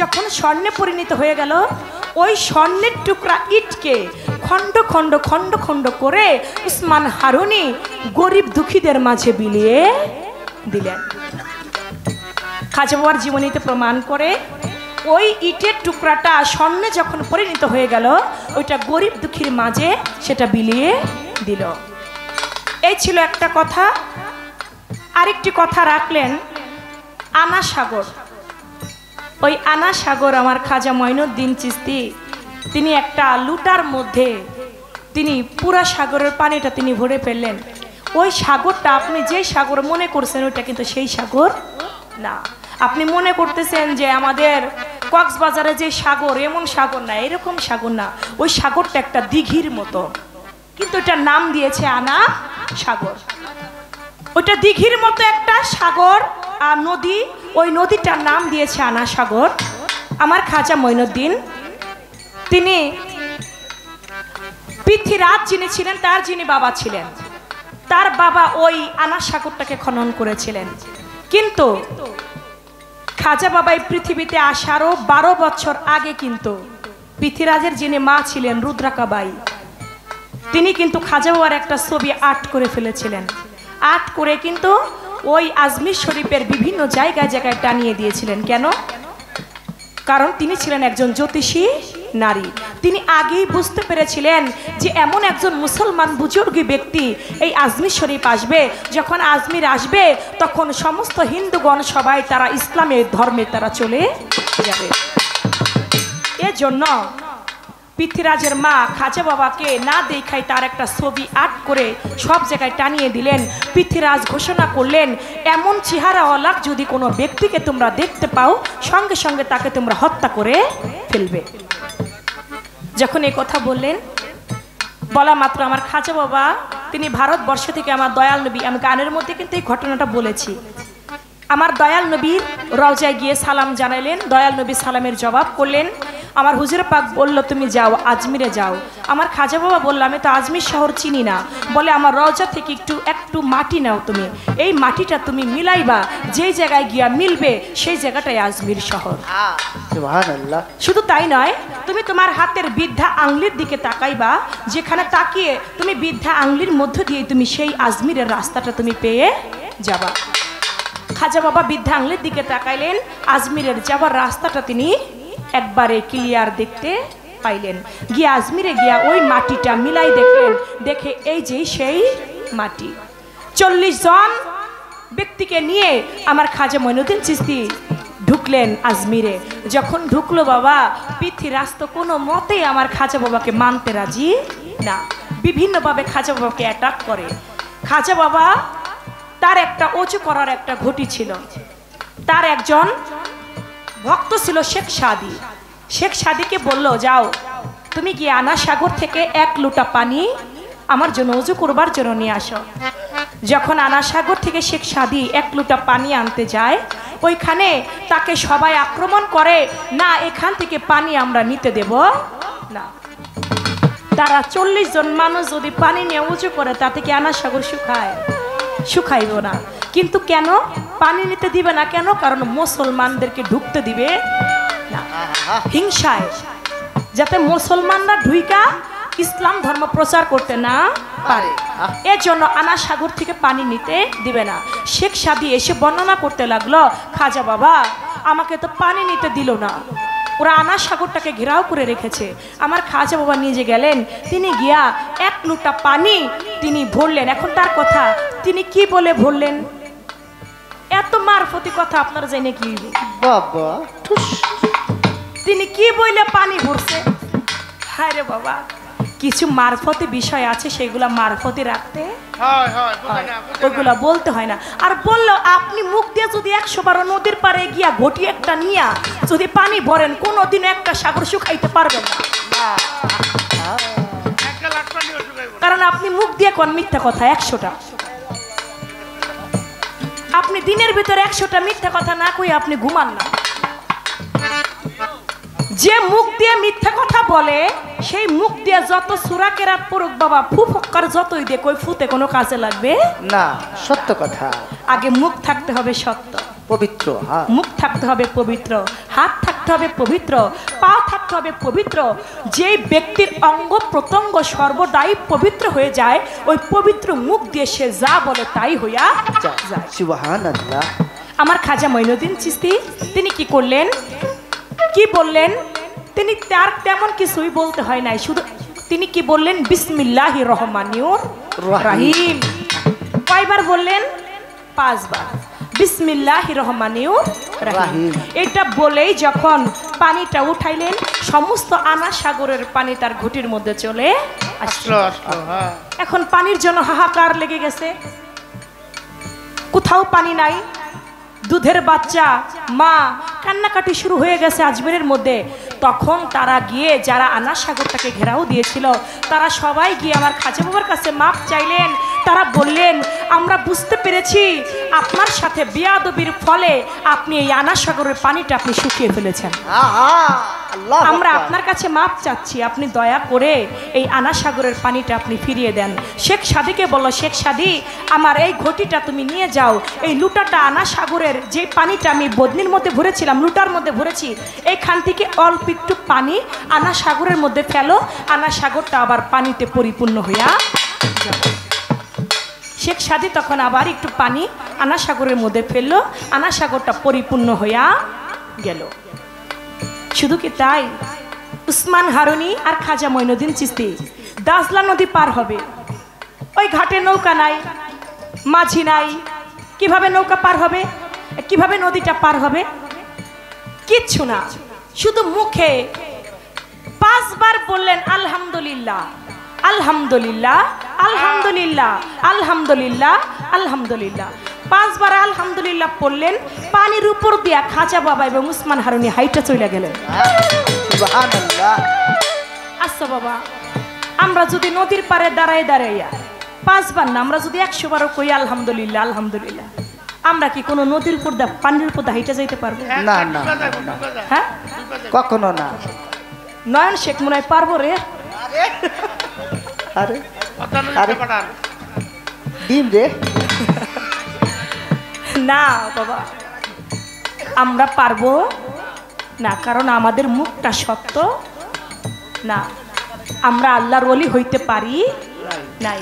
আল্লাহর ওলিগণ যেটা পারে সেটা সাধারণ মানুষ পারে না না। এর জন্যই তো আমাদের আল্লাহর ওলির কাছে যাইতে হয়। আমরা যদি আল্লাহর ওলিরা যা পারে আমরা যদি তাই পারতাম, তাহলে আল্লাহর ওলির কাছে যাইতে হইতো না। জবাব রাখলাম। আপনার কাছে এবার একটা প্রশ্ন রাখবো, বেশি প্রশ্ন না। আপনি বলবেন, আমার বড় পীর আব্দুল কাদের জিলানীর কাছে এক ব্যক্তি কিছু দিনার নিয়ে গেলেন, বললেন বড় পীর এই দিনারটা আপনি নেন। কয় কে দিছে? কয় অমুক রাজাই দিছে। কয় অমুক রাজাই দিছে, দেখি তো। দিনারটা হাতের মধ্যে নিছে, নিয়ে একটা চাপ দিছে। চাপ দেওয়ার সঙ্গে সঙ্গে দিনার থেকে রক্ত ঝরঝর ঝরঝর করে পড়তেছে। আপনি বলবেন, যেই রাজায় আমার বড় পীরকে দিনার দিল, ওই রাজার নাম ছিল কি? ওই রাজায় যে দিনার দিল, ওই দিনারটা আমার বড় পীর আব্দুল কাদের জিলানী চাপ দিল, কি বইলা চাপ দিছিল সে বলছিলটা কি? আর যে চাপ দিল, চাপ দেওয়ার সঙ্গে সঙ্গে তার থেকে রক্ত বের হইল, এই রক্ত বের হওয়ার হাকিকতটা কি ছিল, কারণ ছিল কি, কেন সেখান থেকে রক্ত বের হইল? এই একটা কথাই, আর কথা না।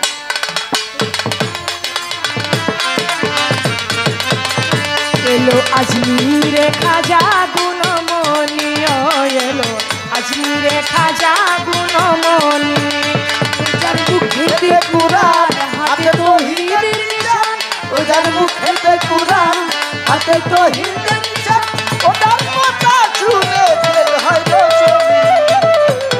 আজমিরে খাজা গুণমণি, আজমিরে খাজা গুণমণি, ও যার মুখেতে কুরআন হাতে তৌহিদের নিশান, ও যার মুখেতে কুরআন হাতে তৌহিদের নিশান, ও যার কথা শুনলে দিল হয় রৌশনি।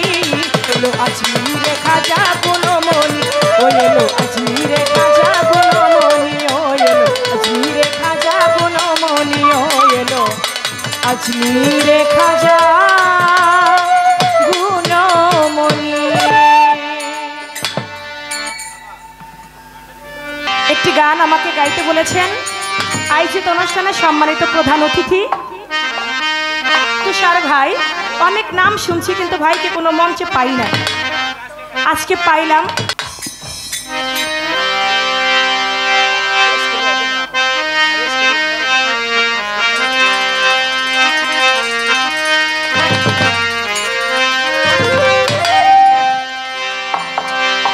আকাশটা কাঁপছিল কেন, জমিনটা নাচছিল কেন, আকাশটা কাঁপছিল কেন, জমিনটা নাচছিল কেন, বরফের ঘামছিল কেন, সেই দিন গান গাইছিল খাজা, যেই দিন গান গাইছিল খাজা, যেই দিন।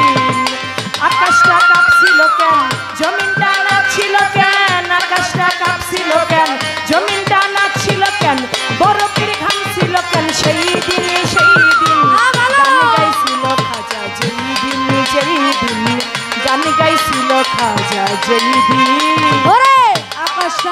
নাচছিল কেন জমিটা নাচছিল কেন আকাশটা কাঁপছিল কেন জমিটা নাচছিল কেন বরফের ঘামছিল কেন সেই দিন গান গাইছিল খাজা যেই দিন গান গাইছিল খাজা যেই দিন আল্লাহ রাসূলের গান পীর আউলিয়ার শান যে বলে হারাম সে তো কমি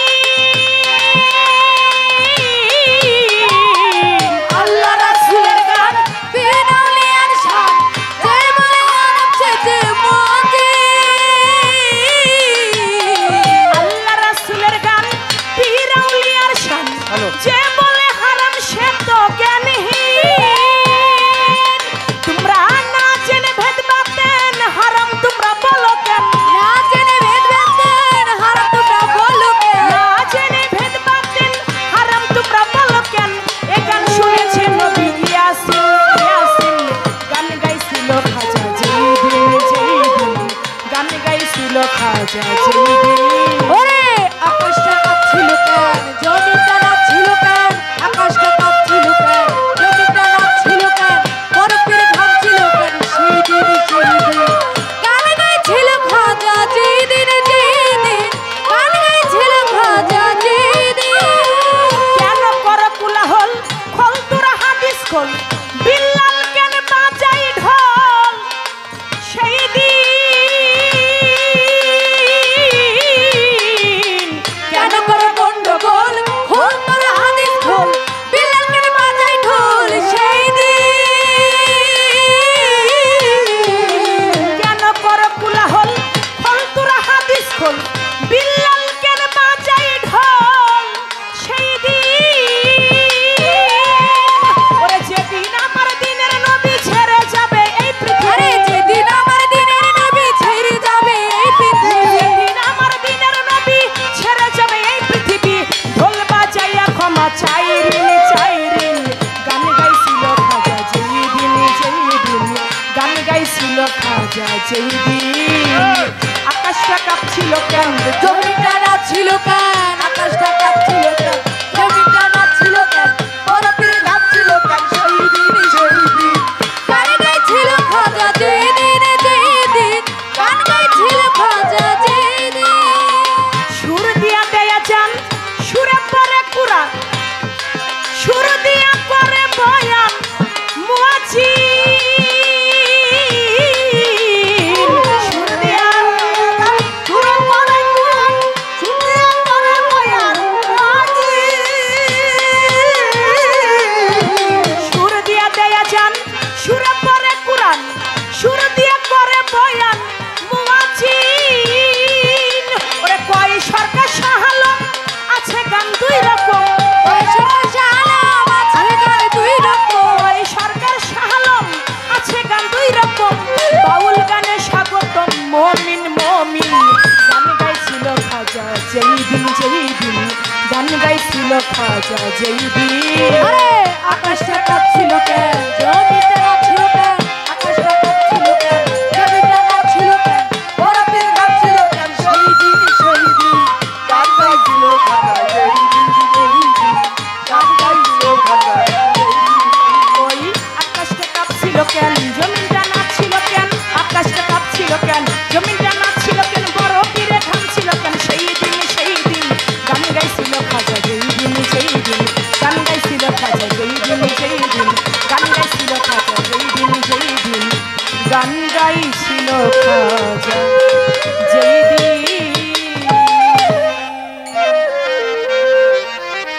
ওইটাই এই পৃথিবীর মধ্যে আর কোনো ব্যক্তি এই ইবাদতটুকু করে নাই। এরপরে অনেক কথা প্রশ্ন একটা আবার করছে কি হযরত বড় পীর রহমাতুল্লাহর কাছে এক ভক্ত কিছু দিনার নিয়ে গেলেন, নিয়ে যাওয়ার পরে হযরত বড় পীর রহমাতুল্লাহ আলাইহি ছোট বল দিনারগুলা বড় পীর রহমাতুল্লাহ হাতে দেওয়ার পরে বড় পীর রহমাতুল্লাহ আলাইহি হাতগুলা মুষ্টি করার সাথে সাথে দিনারগুলা রক্তে পরিণত হয়ে গেল এবং যেই রাজা এই দিনারগুলা দিয়েছিলেন সেই রাজার নাম কি? এই দিনারগুলা রক্তে পরিণত হওয়ার কারণ কি ছিল? ঠিক আছে, এরপরে কইতেছে আমি প্রশ্ন করছিলাম ছোট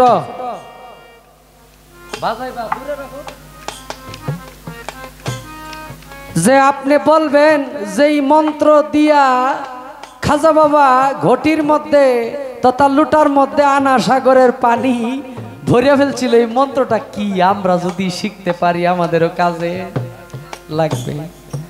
কইতেছে কয় আপনি যেই সাগর মনে করছেন এত বড় সাগর না, তো শুরু হইলেও তো সাগর এই লুডার মতো তো আর না, লুডার চাইতে তো আর শুরু না। তো এই জায়গায় ইশারা দেওয়ার কি মানে বড় সাগর হইলে ভরতে পারতো না, শুরু দিকে ভরতে পারছে, ওই সাগরের মতো না, কূপের মতো দিকে ভরতে পারছে, এরকম। কয় আপনি এগুলা দিয়ে কি করবেন? আপনার কাজ কি? আপনার মুখ দিয়ে কইলে তো কাম হইব না, সারাদিন কোন মিশা কথা।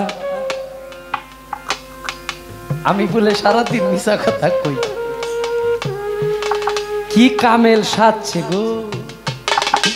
আরেকবার উঠটা কোন যাচ্ছে আমার এই পাঞ্জাবির ফোয়ার্ডে কোন সাইডে কত আছে কি? এতইজন কামেল, আমি মিথ্যা কথা কই, আমার মুখ দিয়া কইলে কাজ হইতো না, আমি ভালা মানুষ না। আরেকবার উঠটা কই ভাই আমার ব্যাগে টেগে মিলাই আমার কাছে কত আছে কি? যেহেতু আমি সারাদিন মিথ্যা কথা কই এইটা হে জানে। স্কুলের মধ্যে এই 5 এর ছাত্র রে 2 এর ছাত্র হইল তুই তুকারি করে কথা কয়। এখন মনে করেন ওইটার নাম হইল হাবলু। সিনিয়র ছাত্র রে কইতেছে কয় আলতাফ আজকে কি ভরা নিছে স্যারে? আচ্ছা কোনছে সিনিয়র ছাত্রকে জুনিয়র তো একটু সম্মান দিয়ে কথা কবে, তুই তুকার করে সবাই রে কয়। এখন স্যারের কাছে যায় সমস্ত সিনিয়র ছাত্ররা বিচার দিছে যে স্যার হাবলু তো আমগর সবাই রে তুই তুকার করে কয়, কেউ রে মানে না। স্যার কয় ক্লাসের পরে হাবলুরে নিয়ে আইবি ওর বিচার করে দিব। ক্লাসের পরে স্যারের কাছে হাবলুরে নিয়ে গেছে। এখন কইতেছে স্যার তুই নাকি সবাই রে তুই কইরা কস, বেয়াদবি স্কুলে আইসা এগুলো শিখতেছস। মানে হাবলু কইতেছে কয় স্যার ও স্যার আমি যে রারে তুই কইরা কই স্যার তোরে কইছে কেডা? স্যারেরে কয় ছাত্র যেটাই তুই করে কয় সবাই রে। স্যারে বিচার করে বিপদে কয় স্যার আমি যারা তুই করে কয় স্যার তোরে কইছে কেডা? স্যারে বুঝছে যে বেজাল আছে, এটা তো আমারে টান দিছে। হ্যাঁ কয় ঠিক আছে বিচার এই পর্যন্ত, আমি যে মিছা কথা কই আপনারে কইছে কেডা?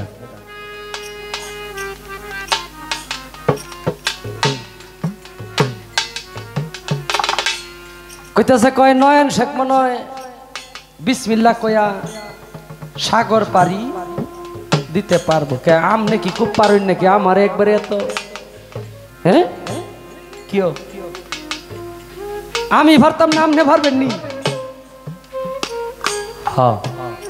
মালিকের যদি দয়া হয়, মালিকের দরবারে কোনো কিছুর অভাব নাই। আল্লাহ কত সুন্দর করে পৃথিবীর মধ্যে আপনারে আমারে, আপনি ভালো মন্দ বুঝেন না, আপনারা বুঝেন না। পৃথিবীতে এমন মানুষ আছে কেউ ভালো মন্দ বুঝে, তাদেরকে আল্লাহ এই ক্ষমতাই দেয় না। ভালো মন্দ আমি বুঝতে পারি, এটাও একটা বড় ধরনের নিয়ামত না, এর উপরে আমার জন্য আর কোনো নিয়ামত হইতে পারে না।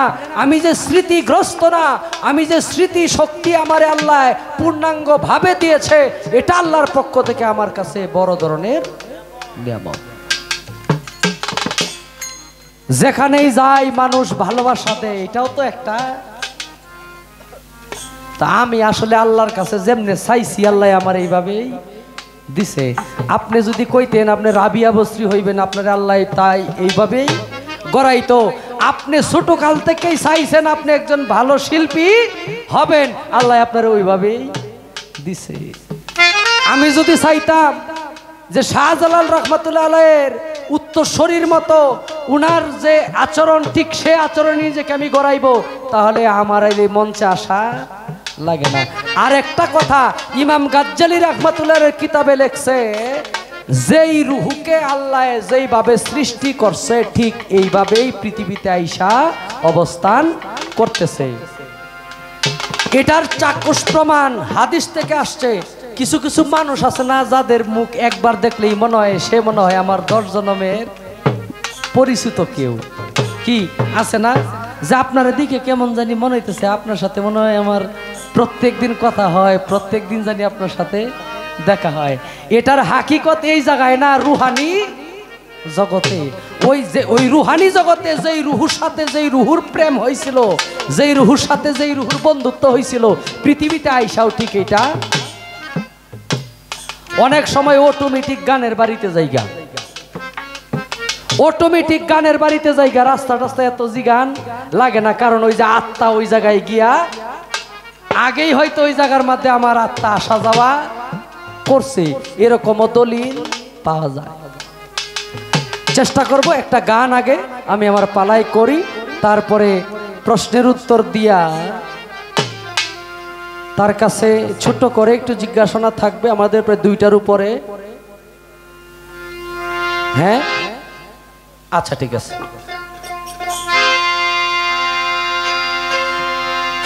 আব্দুল কাদের জিলানী তুমি পীরানে পীর দস্তগীর,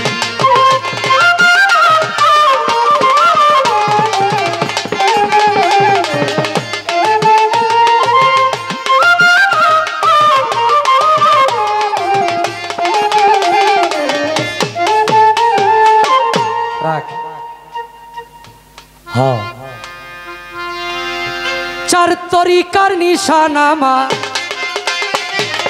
চার তরিকার নিশানামার বড় পীরে উড়াইলা, বেলায়েতে রঙ্গিলা বড় পীর কামলেওয়ালা, বেলায়েতে রঙ্গিলা বড় পীর কামলেওয়ালা।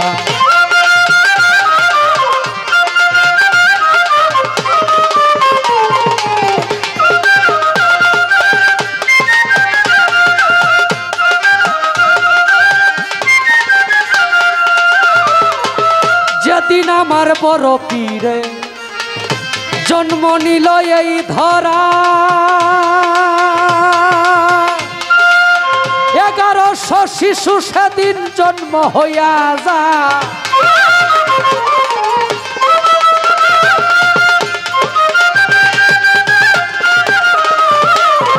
যেদিন আমার বড় পীরে জন্ম নিল এই ধরা,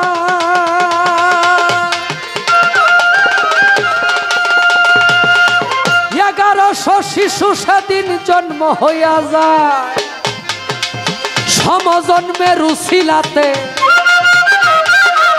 সমজন্মের উছিলাতে অলির কাতায় নাম দিলা, বেলায়েতে রঙ্গিলা বড় পীর কামলেওয়ালা, বেলায়েতে রঙ্গিলা বড় পীর কামলেওয়ালা।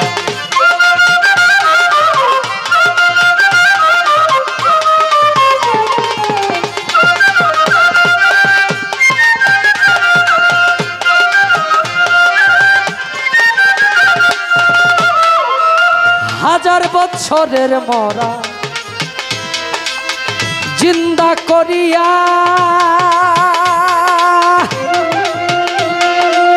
কালেমা পড়াইয়া লইলা মুরিদ করিয়া,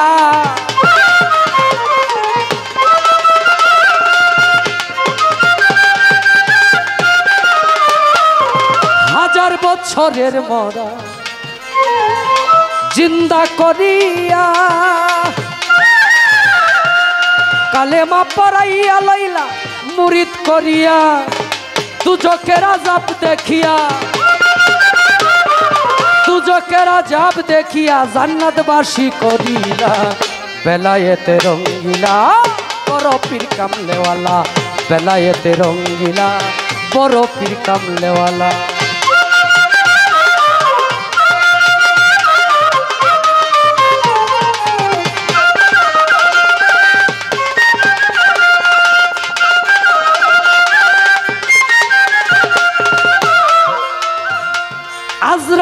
পীরের কথা অমান্য করিয়া এক দুঃখী মায়ের সন্তানের জান নিল কারিয়া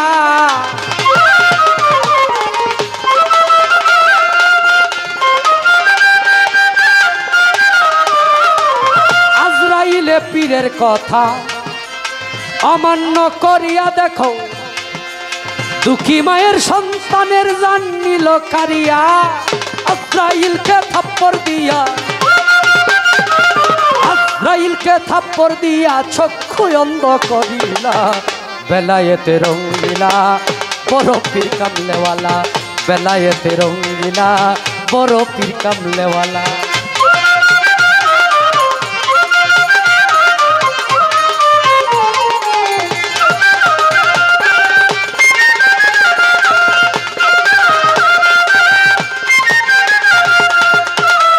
ভক্তকে বড় পীরে কবরে উদ্ধারিতে গিয়া মন কান্নাকির দুই ফেরেশতা লইল বান্দিয়া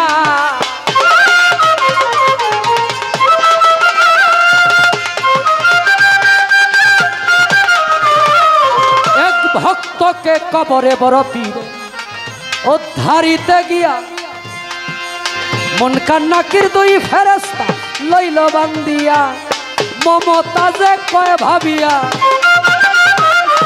মমতাজে কয় ভাবিয়া কি খেলা পীর খেলাইলা বেলায়েতে রঙ্গিলা বড় পীর কামলেওয়ালা বেলায়েতে রঙ্গিলা বড় পীর কামলেওয়ালা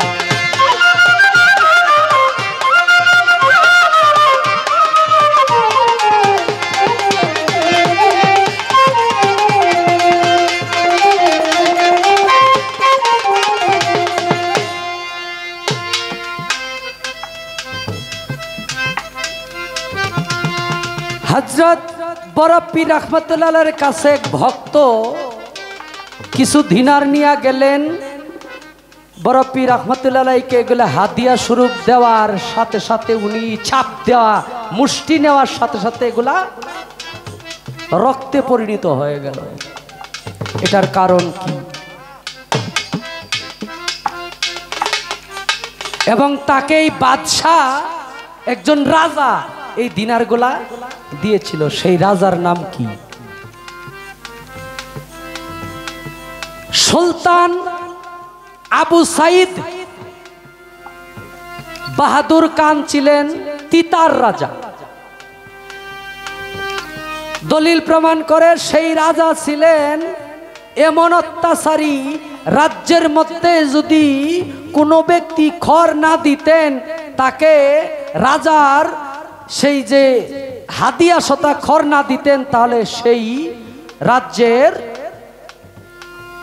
প্রজার প্রতি সে অত্যাচার করতেন এবং জোরপূর্বক ভাবে তার কাছ থেকে খড় আদায় করতেন এবং এই একজন গরিব তথা একজন দরিদ্র মানুষের কাছ থেকে এই রাজা এই দিনার আদায় করেছিলেন তার ক্ষমতার মাধ্যমে আদায় করিয়া এটা বড় পীর রহমতুল্লাহর একজন ভক্তকে দিয়েছিলেন দেওয়ার পরে বড় পীরের কাছে এগুলা নিয়ে যাইতেই ওই রাজাকে যখন ওই ভক্তকে যখন প্রজাকে যখন সে চাপকে সেই খড় আদায় করলেন তখন হযরত বড় পীর রহমতুল্লাহর কাছে এই দিনার গিয়া ধরা খাইছে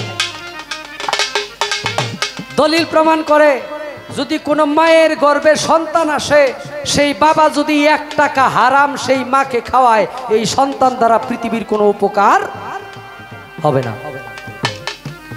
সাবধান মায়ের গর্ভে যখন সন্তান আসে তাকে কম খাওয়ান একবারে কম খাওয়ানোর পরেও হালাল যেন তার ভিতরে প্রবেশ করে যদি হারাম খাওয়ানো হয় এই হারাম খেয়ে নিজে তো অপবিত্র হবেই তার গর্ভে যেটা আছে ওইটাও অপবিত্র হয়ে পৃথিবীতে জন্ম নেবে তো অত্যাচারী রাজার দিনার বড় পীর রহমতুল্লাহ গ্রহণ করে নাই আপনি যদি কোনো পীর সাহেবকে একটা গরু দেন, মহিষ দেন, এটা যদি অন্যের গোয়ালি থেকে চুরি করে আইনা দেন, এটা কি ঠিক হইব? হ্যাঁ হ্যাঁ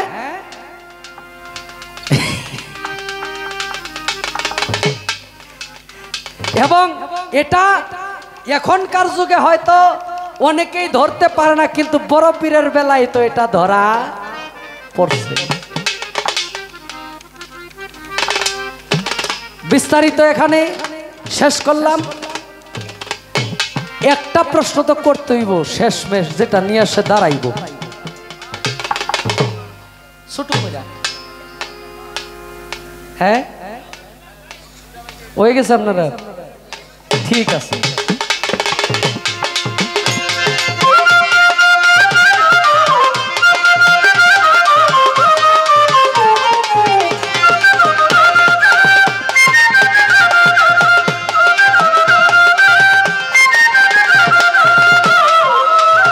তরিকার নিশান আমার, চার তরিকার নিশান আমার, বড় পীরে উড়াইলা বেলায়েতে রঙ্গিলা, বড় পীর কামলেওয়ালা বেলায়েতে রঙ্গিলা, আমার বড়